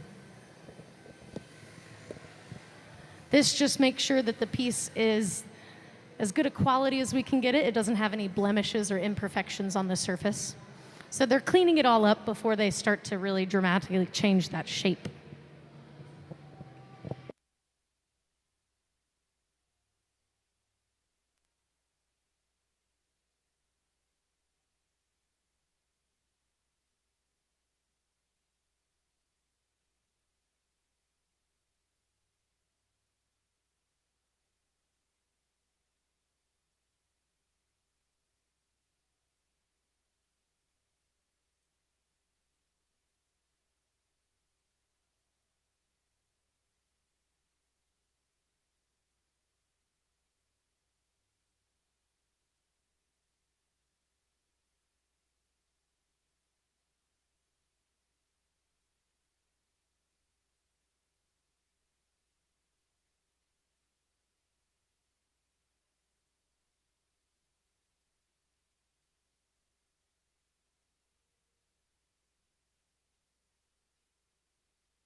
So if you watch Trent over here, he's going into the furnace to get more clear glass. You scoop clear glass out of the furnace the same way you'd use a honey dipper to get honey out of a jar. And clear glass looks bright orange, fresh out of the furnace, because it sits in there at 2,200 degrees Fahrenheit, and that's molten hot glass. So as it cools, it will look more like glass, but when it's fresh out of the furnace, it's really hot, really molten liquid.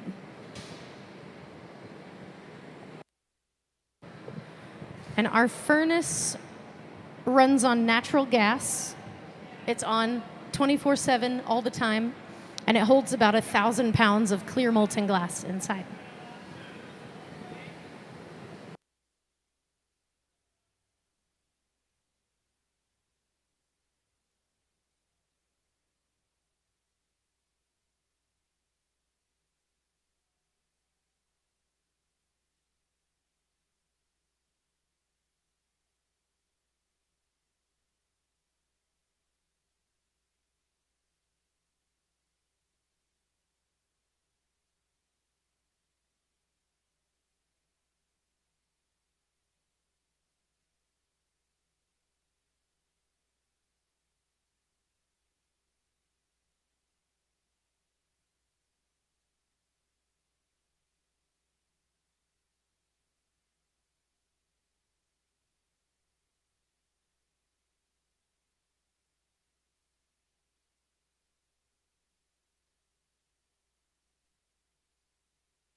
So at the center bench here, Gabe is doing what's called carving in the jack line. The jack line is like a score mark so we can get the piece off the pipe when we're done with it. That has to be done pretty early on in the process. So we've established the jack line, and now we can start to really shape the piece. Right now, Gabe is using a folded up pad of wet newspaper to shape the glass. The smoke that's coming off there is actually steam from that water evaporating. So the glass is riding on a thin layer, a thin bed of steam in between the glass and the paper. And that's how we can use newspaper on the glass and it doesn't catch on fire. So there's a lot of physics and chemistry involved in glass blowing.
So we're about to transfer this piece off of the blowpipe that it's on and onto a different one because we need to flip it around 180 degrees. They're going to attach the rod that Stina's holding to the piece, and that line that Gabe carved in earlier is going to be how we get the piece off the pipe. We're going to break it on that line. It's like a score mark. So at the right temperature, around 1,000 degrees, if you put water on the glass, it will crack. So they're going to put water on that jack line right there. They'll hit the pipe, and that weak spot will break. And now they've flipped the piece around. They can work on the other side of it.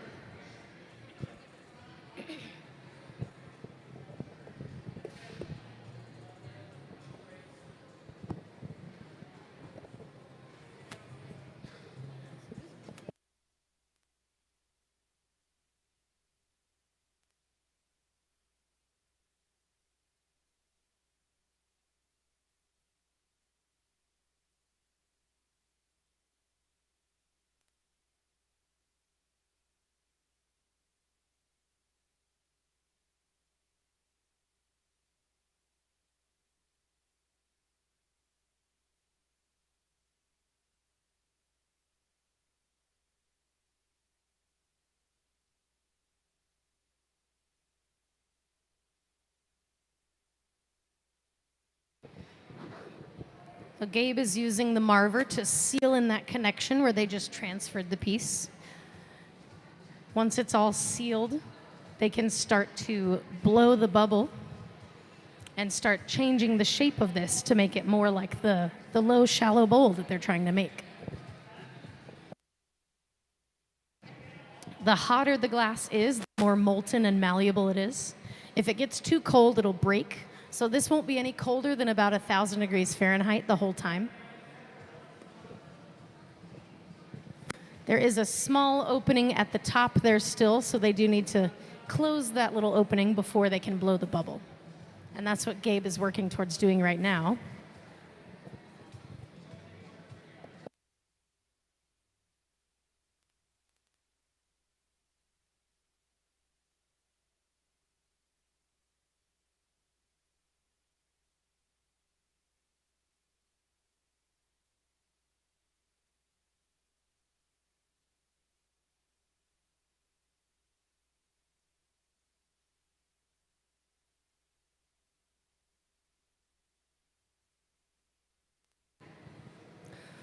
So they close the opening on the outside of the piece. They're going to get it hot and then use what's called a block, which is a big wet wooden spoon. They live in the buckets that sit behind the bench, and that bucket is full of water that soaks into the wood. And the wet wood shapes the glass similar to how the newspaper did. The smoke that's coming off of it is steam, and the steam is creating a thin bed in between the glass and the wooden tool. That block helps get all the glass back into a symmetrical shape, and it equalizes the temperature of the whole thing so that they can blow the bubble and it will expand at the same rate through the whole thing. If there's a hot spot and a cold spot, the glass will blow through the hot spot first. So they want to get it all into a symmetrical shape before they really start to blow and expand that bubble.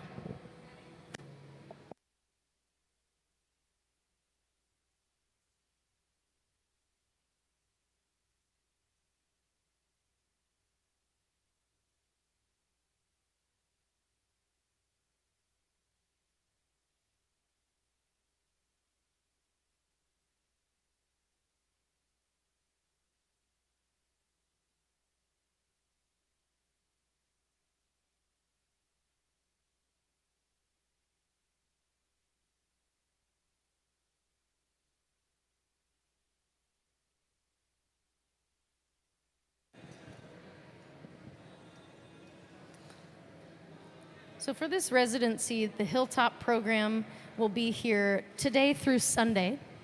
Today is the first day of the residency, so they're doing these pieces at the middle bench, but then at the other two benches, they're doing a lot of prep work for the coming days.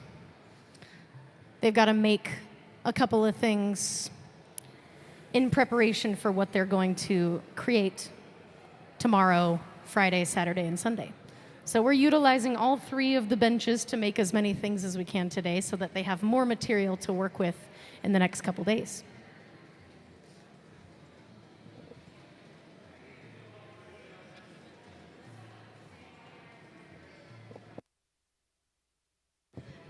As you can see, glass blowing is really a team sport.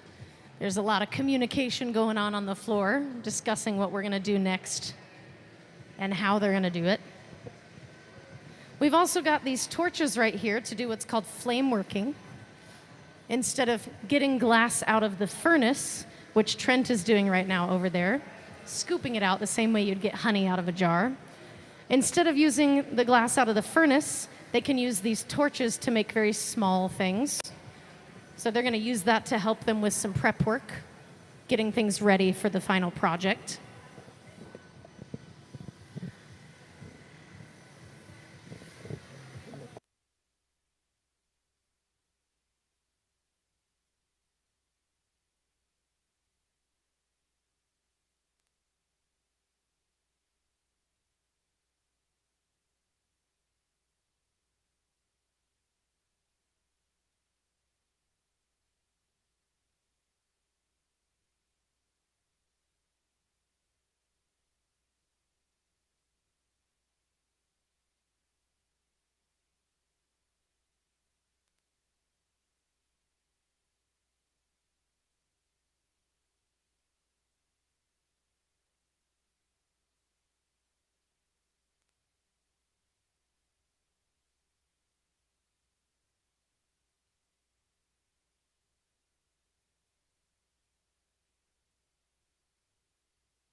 So Gabe is rolling the piece on the marver again, that's steel slab. The team on the far right is getting ready to do what's called a cane pull. Cane is just these little strings of glass. To make these, you take glass on one stick, you connect it to another stick, and you just pull and stretch it, and it makes a big long string. Then you can chop the string into little pieces like this. So they're getting ready to do their cane pull over there. And then Gabe's showing you guys a little more detail about our fused piece that we have on the end of the blowpipe. So that started as a flat slab of glass. You can take different colored pieces of glass and arrange them and then melt them in an oven. That's called fusing. They melt all together and it makes the pattern. So they got the fusing hot enough that it could bend, and they rolled it into a cylinder on the end of a blowpipe. They just closed the opening, and now it's a bubble, so they can blow the glass, and it'll have that fused pattern on it. But over here, if you can see, we're about to do our cane pull. We've got our post, which is the rod that's going to get attached so that we can pull and stretch that blob of glass. Trent has the other pipe that's going to get attached to the post. And then these two will just walk away from each other. These ladders on the ground are for the cane pull, because if we put the glass on the concrete's pretty cold compared to the glass. It would crack the rod we pull out, and then we wouldn't be able to break it into even pieces. So the wooden ladders are just on the ground so we can set the glass on them and it won't crack the glass.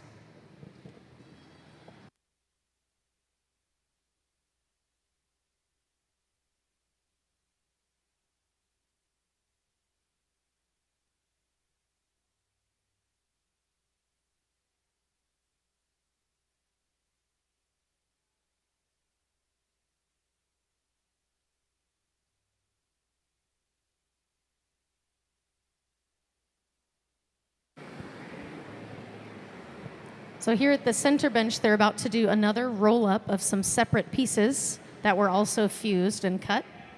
They're going to take the bubble that Gabe has of glass, and roll it on top of that slab that's going into the fire right now.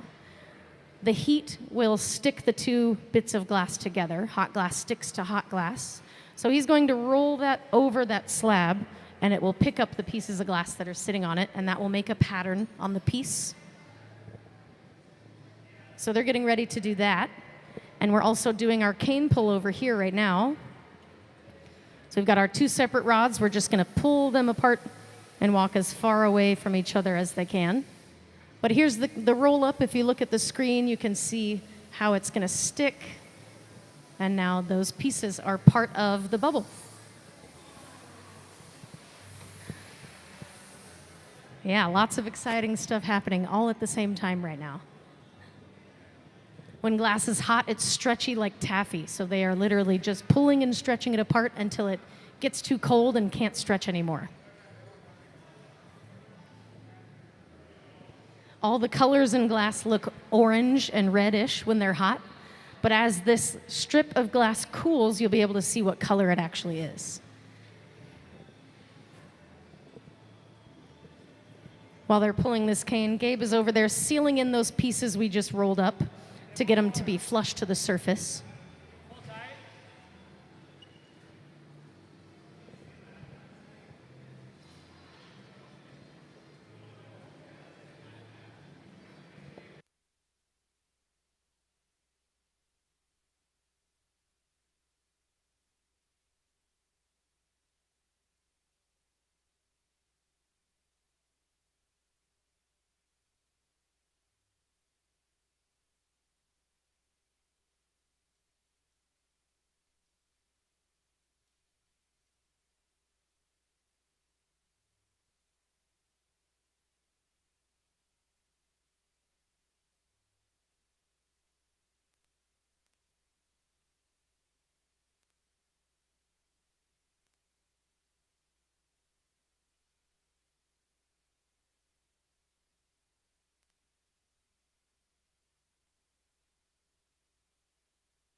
So at the middle bench, they're just cleaning up that shape and the form. There was a little bit of clear glass on the end, so they cut that off, and now they need to recenter it. They can also blow into it now because it's a sealed bubble. So this is a hollow steel tube. They literally blow through it like a straw and inflate the glass.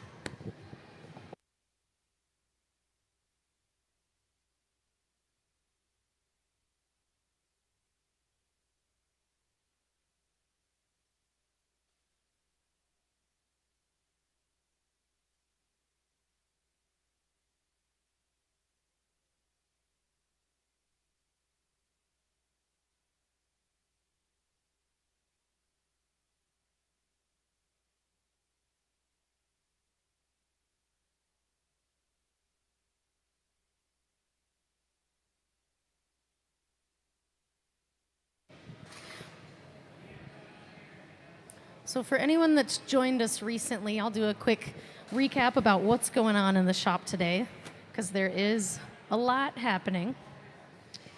This week is the Hilltop Artists residency. It starts today and goes through Sunday.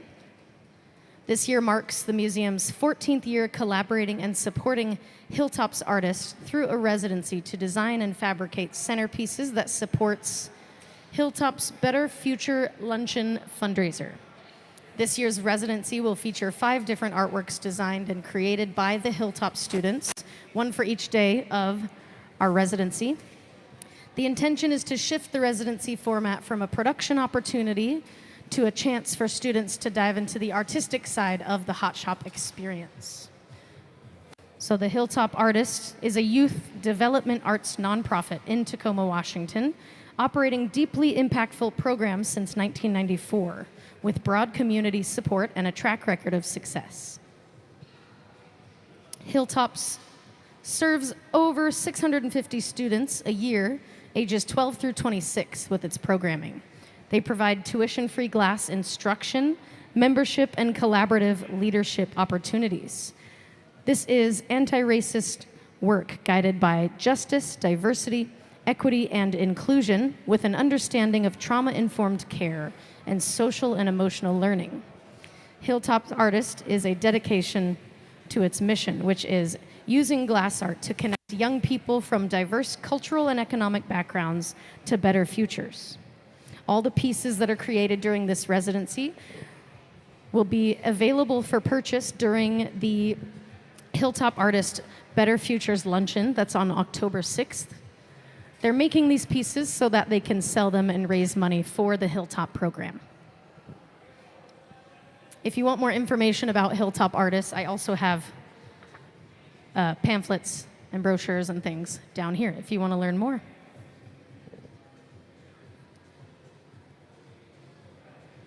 But Hilltop Artists was founded in 1994 by Dale Chihuly, who is a Tacoma native, and gallery owner Kathy Kaperick, in response to this growing community needs.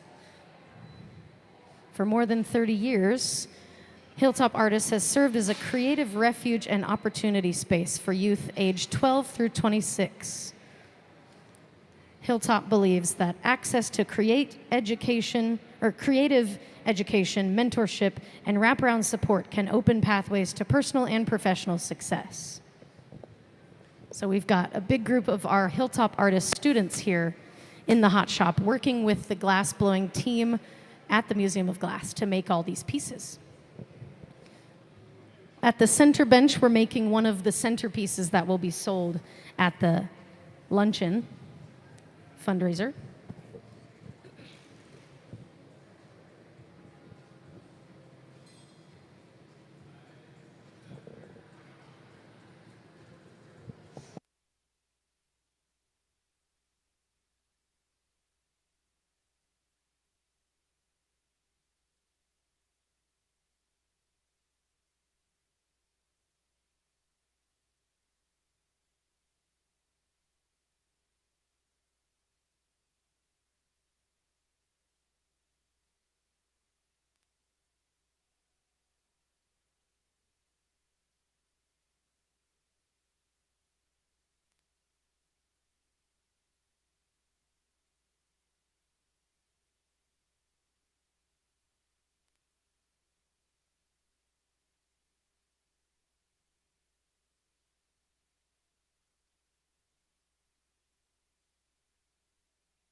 At the far left bench over here, the team is making what are called encalmos.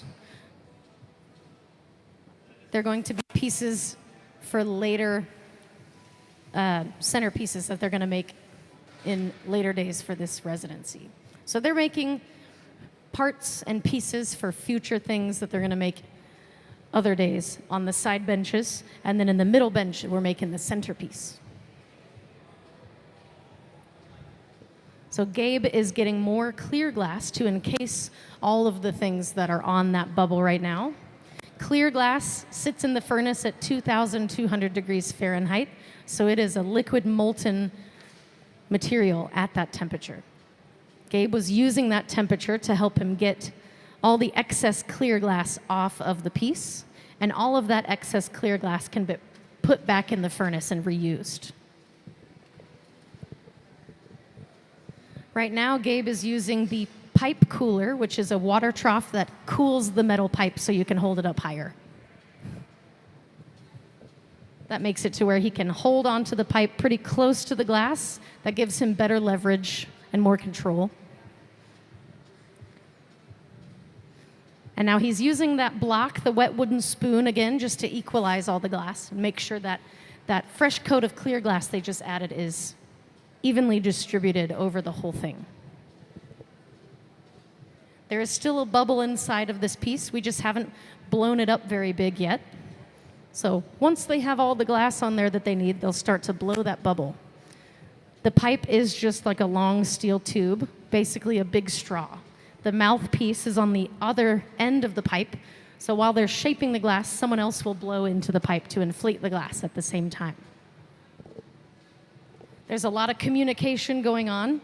You might not be able to hear everything they're saying, but they're telling each other what they're going to do next, what tools they need, who's going to help them. And they're all doing it one thing at a time.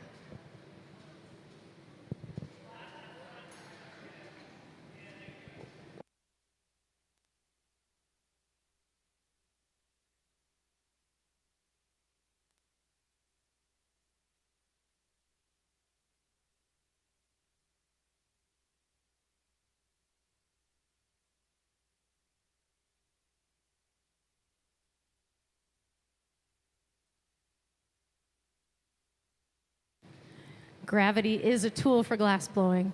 So Gabe was just stretching the glass out by letting gravity do the work. If you hold the pipe down, gravity will pull and stretch the glass and elongate the form. So they made it a little bit taller, a little longer. And now we're almost ready to start blowing that bubble.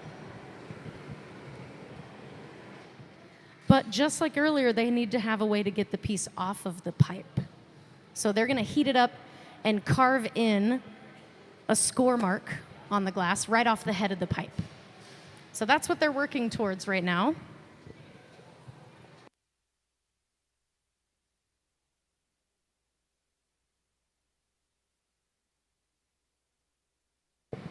All the glass that's closer to the stick is getting colder because it's touching the metal. So this torch is helping us equalize the temperature of the whole thing. It's heating up the glass that's closest to the pipe, that's colder than the glass that's farther away from the pipe.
So as you can see here, this is a very big team production. It takes a lot of people to make a piece out of glass.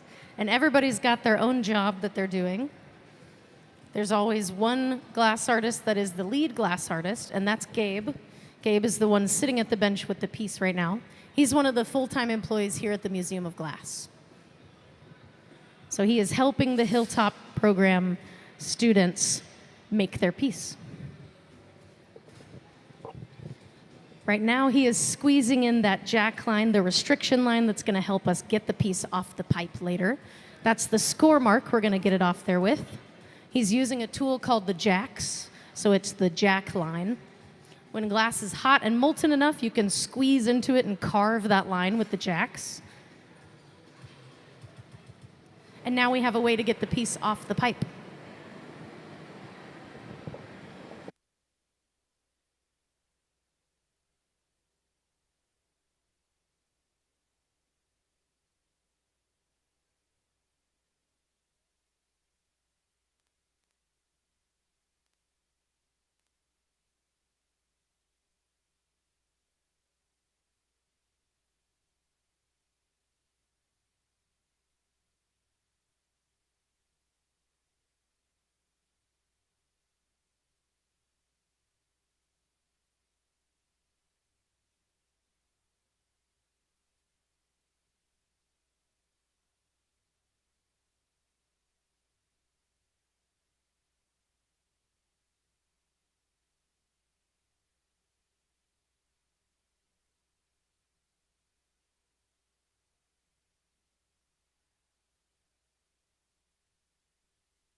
And now you can kind of see that this piece is starting to really take shape.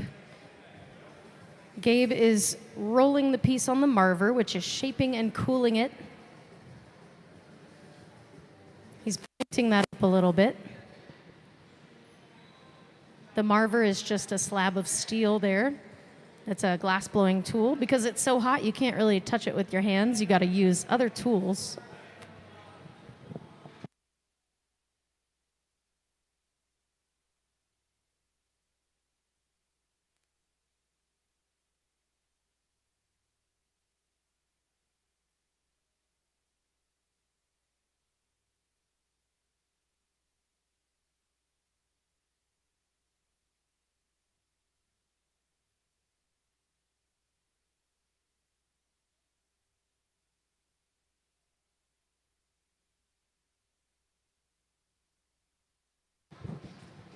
So now we're blowing into the bubble to inflate this glass.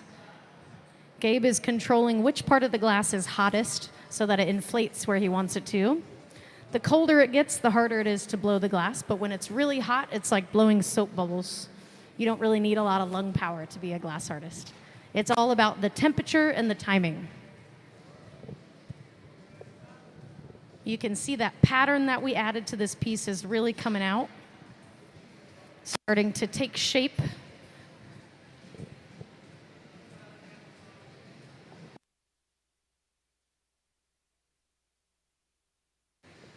And it looks like on the far right side of the studio, we're getting ready to do another cane pull. So they're going to take a blob of glass, pull it and stretch it apart and make a long, thin line of glass. They'll chop that line up into little pieces and line it up kind of like pencils in a row. And that will give us a striped pattern on the piece. The cane is prep work for future days in this residency. Cane just takes a while to make enough of it, so they're doing all of that today. Doing multiple things all at once right now. Gabe is flattening the bottom of this piece so that it has a way to sit on the table. You've got to manually flatten the piece because a glass bubble, like any other one, wants to be round. So we shape it up, push on the bottom of it with the tool, and it creates a flat spot. And now the bottom of the piece is about finished. When they're finished with the bottom half of it, that's when they'll take it off the blowpipe so they can change the shape of the top of it.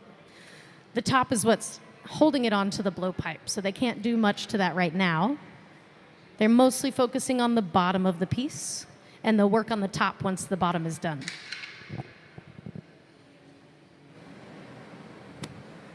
And those big orange spots on the piece, all of the colors look orange when they're hot. Those big orange spots are actually going to be yellow when the piece is cold. But if it gets too cold, it'll break. So the coldest this piece will be during the whole time we're working on it is about 1,000 degrees Fahrenheit.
So what we're doing right now is called a punty transfer. The rod we're transferring the piece onto is traditionally called a punty. We are connecting the punty to the bottom of the piece so that we can remove the piece from the blowpipe. And it's all about temperature and timing and thermal dynamics. They're going to use thermal shock to get the piece off the pipe. If the piece gets too cold, it cracks. We're cracking it on purpose by putting water on that restriction line, and then we break it off the pipe. Now we flip the piece around. Now instead of being attached to the pipe by the top, it's attached to the punty by the bottom, which flips the piece around. We can access the inside of the piece where we were blowing the bubble, and it's hollow there, so there's a hole at the top. We can clean up the edge where we broke it off the pipe and then finish the shape of the piece. We did have to get it cold enough to break it off the pipe, though, so they're going to adjust that punty connection a little bit and then start to work on heating up the temperature of the top part where they broke it off the pipe. It's kind of like working on a clay wheel. You want it to be right in the middle. We're just doing it sideways, so we have to center it up. off the side of the bench sideways like that. So Gabe got it in the middle, and now he's just going to work on heating up the top. Since we broke it off the pipe, it's jagged and broken glass up at the top. We've got to clean up that line where it came off the pipe. So they're going to work on getting this hot and molten so that we can clean up the edge and make it look a little more uniform and less like broken glass.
So when glass is hot enough, you can cut through it with scissors. And that's what they're doing right now. They're cutting off the uneven parts from the edge.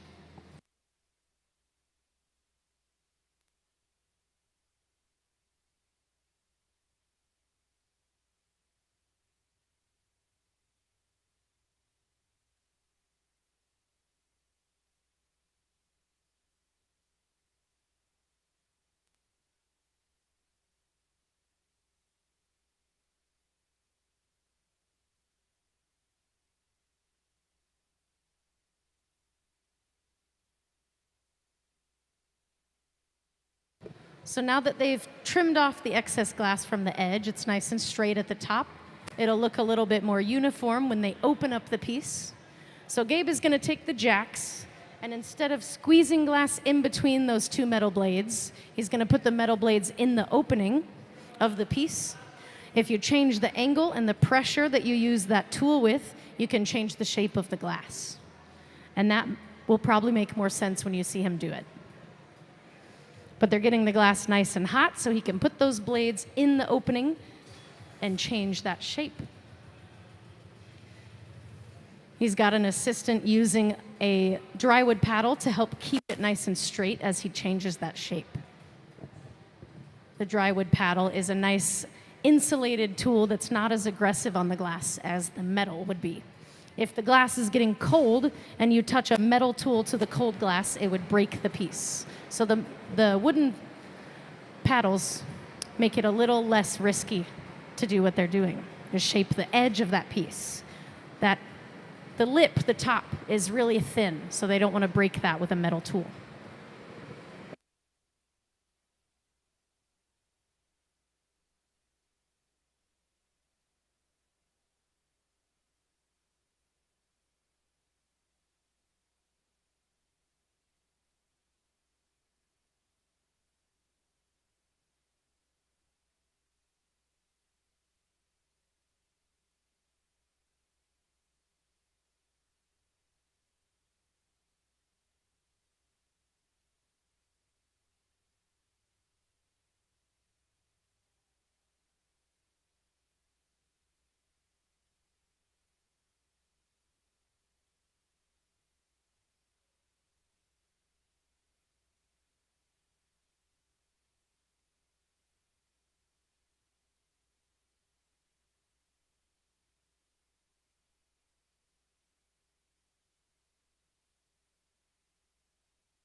Right now, Gabe is just carving in an extra little design element to the piece. So they're working on fine-tuning the shape of this piece to finish it up.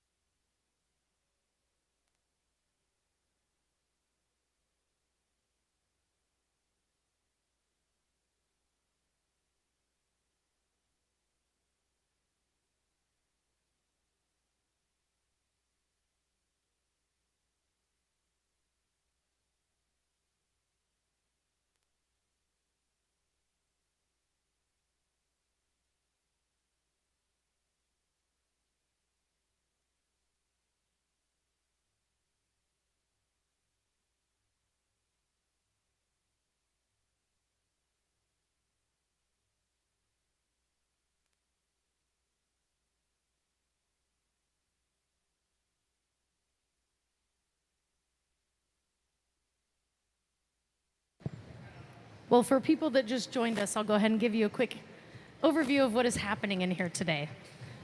So the Hilltop Artists program, you can probably see all their shirts say Hilltop Artists. They're here doing a residency. They're making pieces that they're going to sell for a fundraiser that supports the program. Hilltop Artists is a youth development arts nonprofit here in Tacoma. They use glass art to connect young people to diverse cultural and economic backgrounds to better futures. It's middle schools and high school, yeah. So they're all here today helping make these pieces that they're going to sell at their luncheon that's on October 6th. All the pieces will be available for purchase, and all that money is going to support the Hilltop Artists program. But Hilltop was founded in 1994 by Dale Chihuly because he's a Tacoma native. He was born in Tacoma. So he started this program along with gallery owner Kathy Kaprick in response to growing community needs for there to be a program like this. So now that it's been going for almost over 30 years. Oh, I thought my microphone died, sorry. Yeah, now that this has been happening for over 30 years, they see more than 650 students a year, anywhere between the age 12 and 26. So it's like middle school, high school students. It gives them an opportunity to learn something unique like glassblowing that they could use for future careers. So they're in here making one of the centerpieces they're going to sell at their luncheon. And if anybody has any questions, let me know. We have more information about the Hilltop Artists program down here if you want a pamphlet to learn more. Also stickers. Yeah.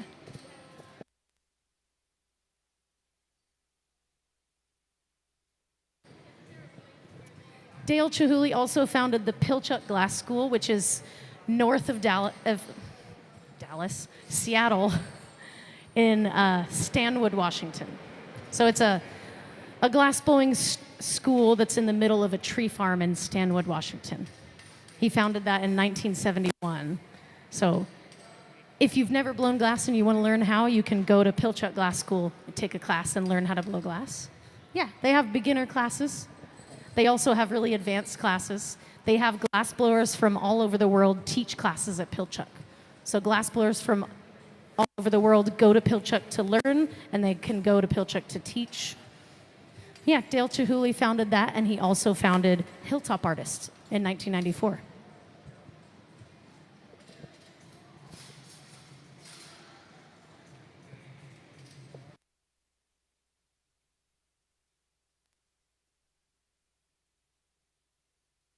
So they're adding a detail to this piece. They're adding this little handle detail. When the glass is hot, it's really malleable and stretchy, and it bends and folds. So they're attaching it and creating these really small handles, kind of more of a design more than a functional piece. Nice little attachments to the side of the piece.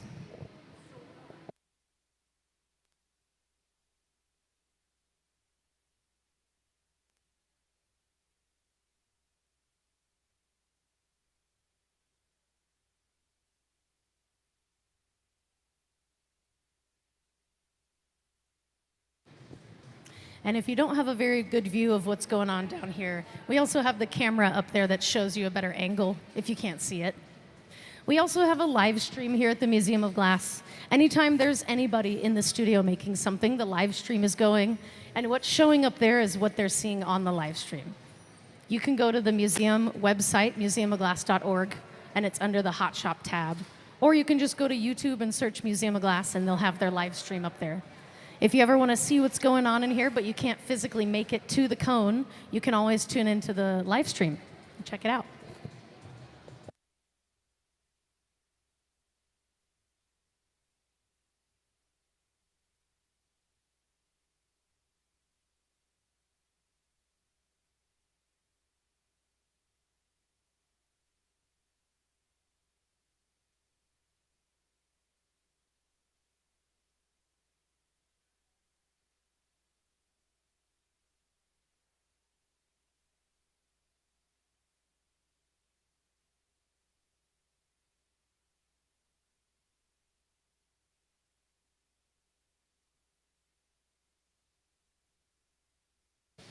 So over here on the far right side of the studio, they're getting ready to do what's called a cane pull.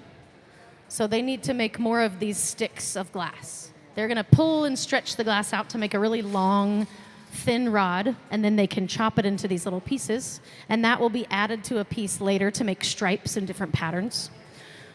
So if you want a pattern on the glass, you have to make the glass that will be the pattern.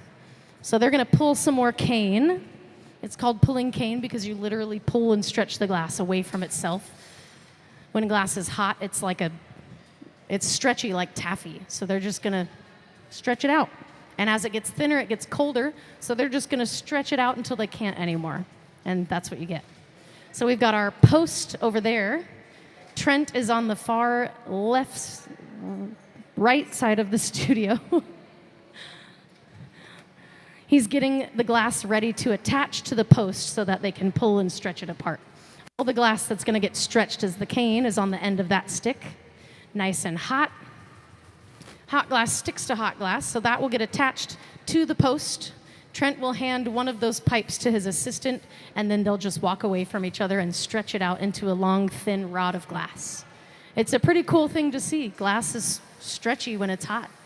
It's not something you get to see every day. So pulling and stretching that out. They're using a compressed air gun to cool the parts of it that they don't want to be as hot. Just kind of controlling the temperature. Thicker parts of the glass are going to stay hotter longer. So they have to pull this out at a specific temperature and shape so that it stretches all evenly into a rod that's all the same thickness. So the thinner it is, the faster it cools.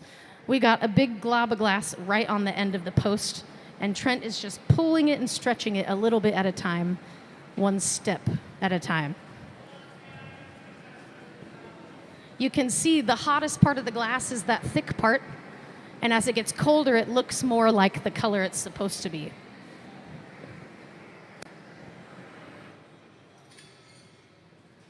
I can't tell what color it's going to be yet. Orange. Thank you. Oh, so it's going to be this color. Oh, like these. Okay. So when this cane cools down, it's going to look like this rod. Transparent orange over black. So it'll be like a thin line of black inside of orange. I don't know if you can see this from where you're sitting. It looks easier to tell under the light if you can see that.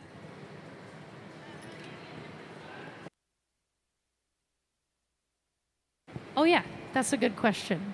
To get the different colors in the glass, we don't do that part. There's chemists that specialize in glass color. They come from different metal oxides, so different periodic elements get added to the clear glass. And that chemically creates the different colors. So copper could make a red or a turquoise based on its level of oxidation.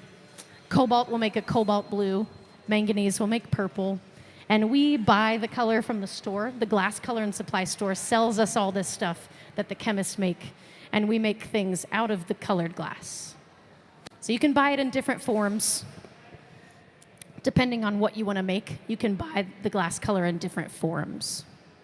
Usually you buy it in a bar, so like a bar of solid colored glass, and you can break that bar into smaller pieces as you need the different amounts.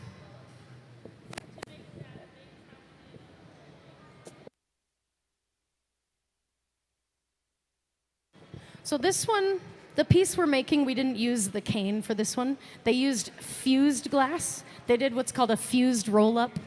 So they took flat sheets of glass and they put it in an oven and it melted together to make a thicker, flat sheet of glass. And then they heated that up and got it hot enough that it was molten, malleable, and bendable. And then they rolled it onto a pipe, which made it into a cylinder.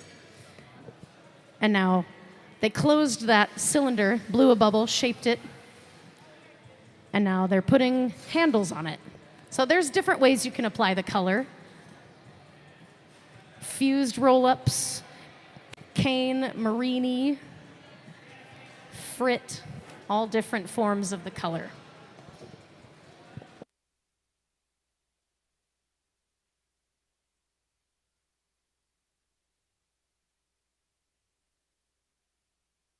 So they're adding final details, fine-tuning this piece at the center bench.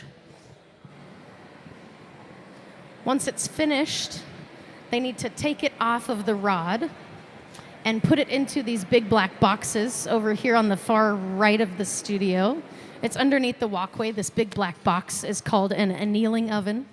If the glass gets too cold too fast, it will shatter, so they have to cool it down slowly in a controlled way inside the oven. So we got a computer system that controls the temperature, and it systematically lowers the temperature over hours and hours.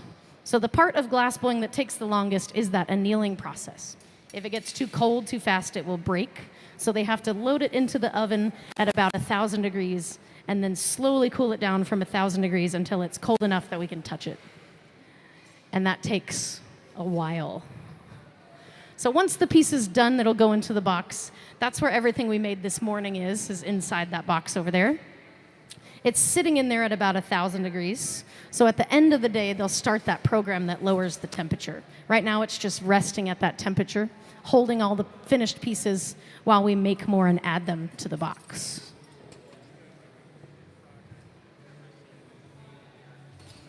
And we're adding another handle to this center piece.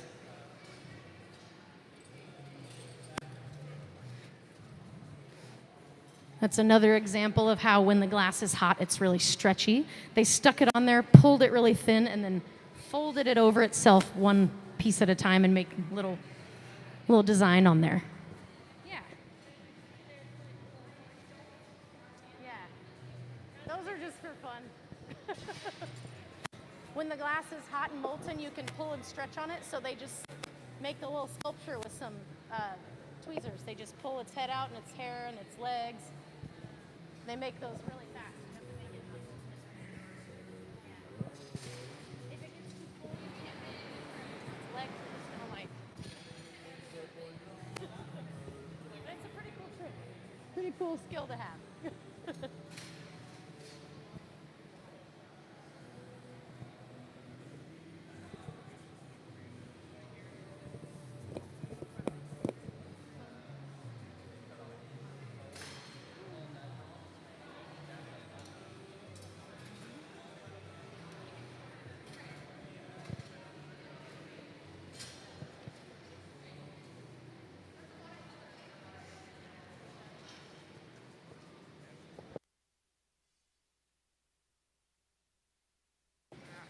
If anyone wants to know more information about the Hilltop Artists program, I've got some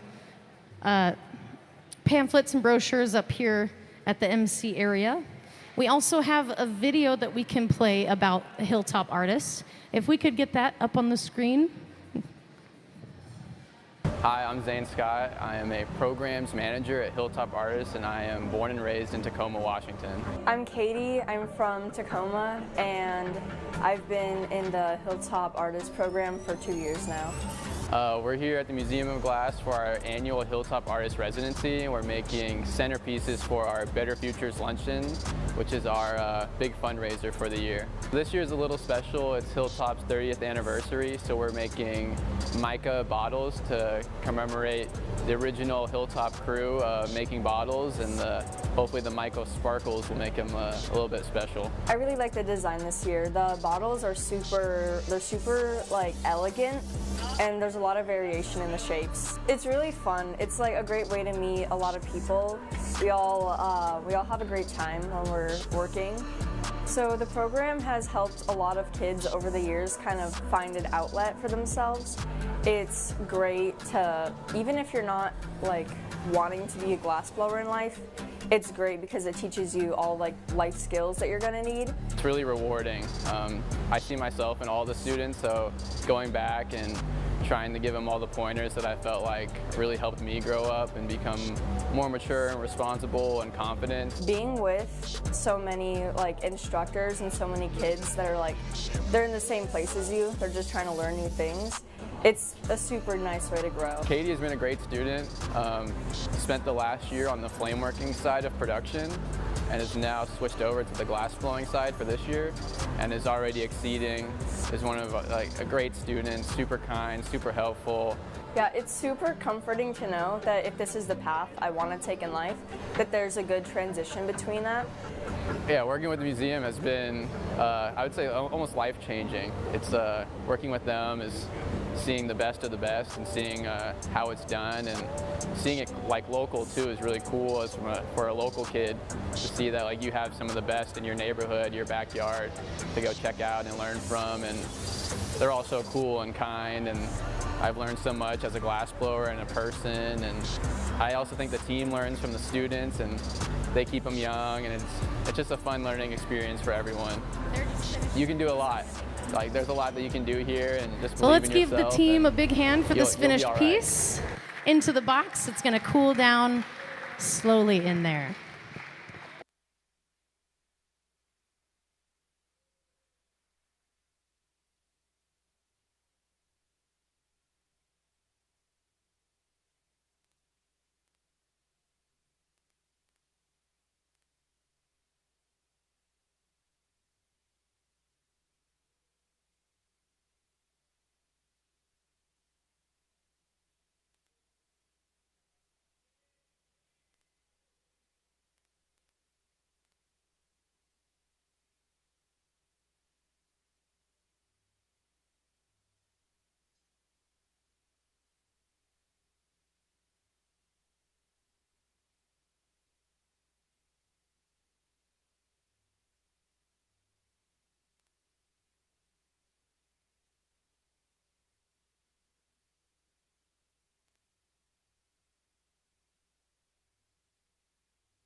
Hello. For those of us just joining us in the shop, if you have any questions, let me know. My name is Shannon. I'm going to be emceeing, kind of telling you tidbits about what's going on. But if you have questions, feel free to come talk to me. What's going on in the shop right now is the Hilltop Artists residency. Hilltop is a youth development arts nonprofit here in Tacoma, Washington. Their mission is to use glass art to connect young people from diverse cultural and economic backgrounds to better futures. So Hilltop Artists serves over 650 students a year, age 12 to 26, through its programming. It's tuition-free glass-blowing classes and mentorship, collaborative leadership opportunities, and more. It's an anti-racist work guided by justice, diversity, equity, and inclusion with an understanding of trauma-informed care and emotional learning. So this is our Hilltop program students here working with the Museum of Glass's staff today to make some pieces. They're going to be here Wednesday through Sunday for their residency, so this is day one. They're making some centerpieces to sell at their Better Futures luncheon that's on October 6th. All the pieces they make will be available for purchase, and they're raising money for the Hilltop Artist program. So they're all in here working with the Museum of Glass professional team of glass artists, learning more about how to make the artistic pieces more than just like a production work. So in the middle bench, we're working on one of the centerpieces that they're going to sell at their luncheon for the fundraiser. They fused bits of glass together and then put it onto the pipe, and now we have this checkered pattern. There's a bubble inside there that they're going to blow and shape this into some sort of vessel for a centerpiece. Gabe is the one sitting at the bench. He's one of our glass artists that works at the museum. He's helping the Hilltop Artist team make this piece.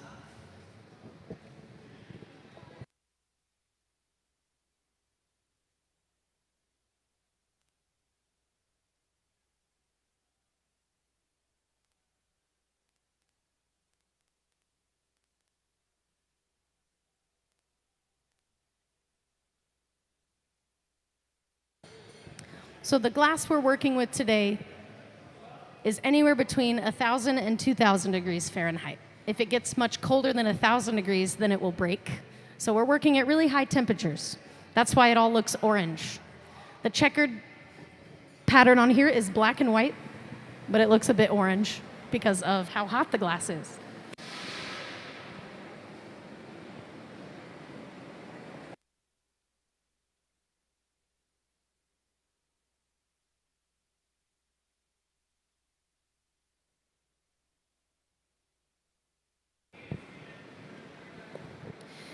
If any of you want more information about the Hilltop program, I have more information down here if you want to take a pamphlet or a sticker, more information about their upcoming events.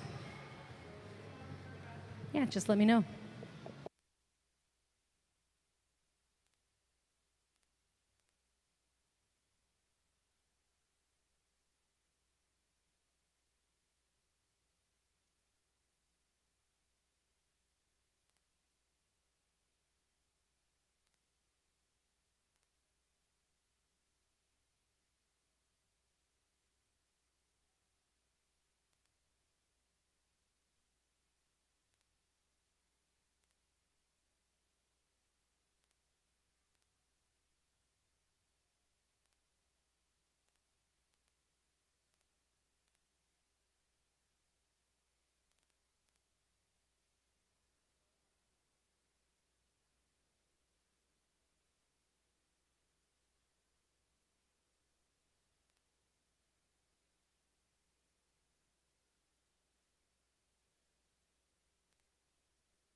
So what this is called pulling cane. They're pulling this out into a long, thin strand.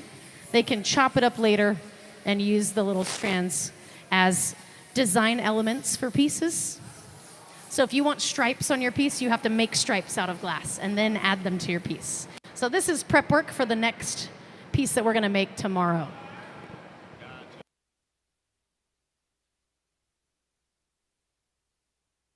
But glass is stretchy when it's hot, and the thinner it gets, the faster it cools.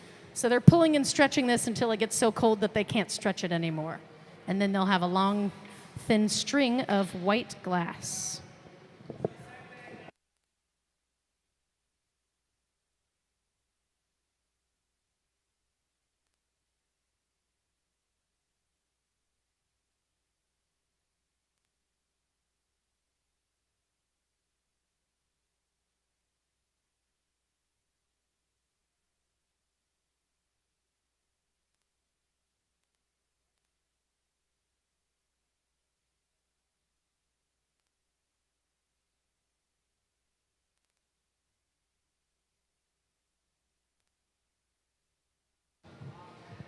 So they're working on the bottom of this piece right now. The bottom is the part farthest away from the pipe, and the part closest to the pipe will end up being the top. So this is going to be a centerpiece. They work on it sideways at the bench. The bottom is the part farthest out. So they're working on shaping the bottom of it and getting a flat spot there so it has a way to sit on the table. Once they're done with the bottom, they'll take the piece off the blowpipe and work on the other side by transferring the piece to a different pipe. If the glass gets too cold, it'll break, so that's why they keep putting it back into that big barrel of fire.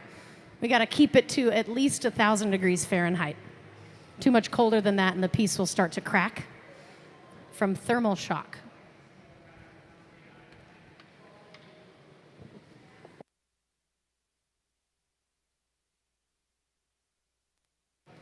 We're using some physics here to make the piece.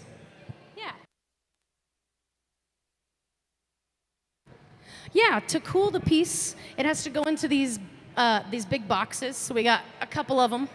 They're called annealing ovens, and they're going to slowly cool the glass down. So the inside of the annealer has a program that keeps it at a specific temperature, and it systematically lowers it over a long period of time so it can cool slowly. Yeah, that's the very last part of the glass blowing process, is annealing the piece. Yeah.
So Gabe is using a drywood paddle to push on the bottom of the piece where it's hottest. That creates a flat spot, so now the piece has a base where it can sit on the table. We use drywood because it's less aggressive on the glass than the metal tools. The metal could break the glass if it touches it when it's too cold. We can use the paddles for a lot of different reasons. You can either shape the glass with it, or you can have somebody shield your arm or your hand from the heat coming off the glass. So we have the assistant who's just blocking the heat coming off the glass, shielding Gabe's hand.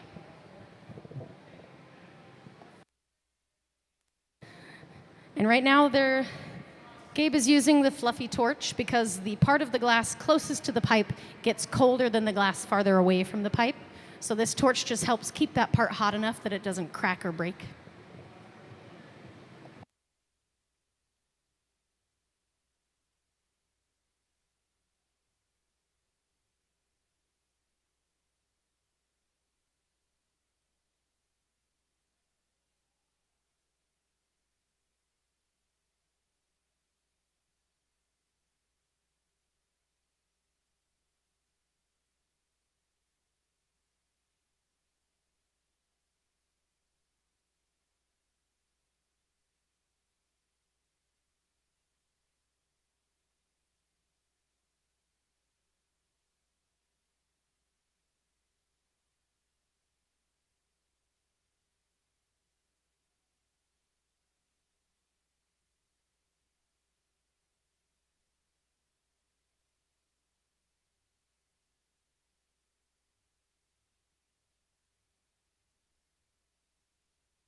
Right now, we're just lining up the temperature to do a transfer.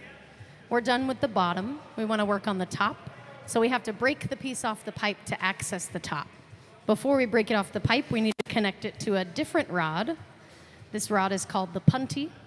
That is the rod we're going to transfer the piece onto. So hot glass will stick to other hot glass. We stick those together. And now we can remove the piece from the blowpipe by using thermal shock to our advantage.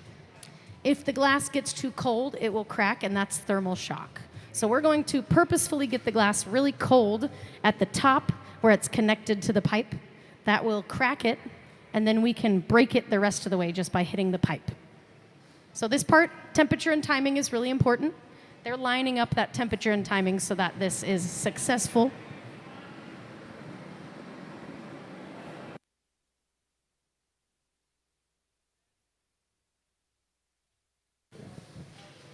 And now they're ready to go for it. So water on that restriction line creates cracks, thermally shocks the glass. We hit the pipe, and it breaks right where we told it to. And we flipped it around. Now we can work on the other side.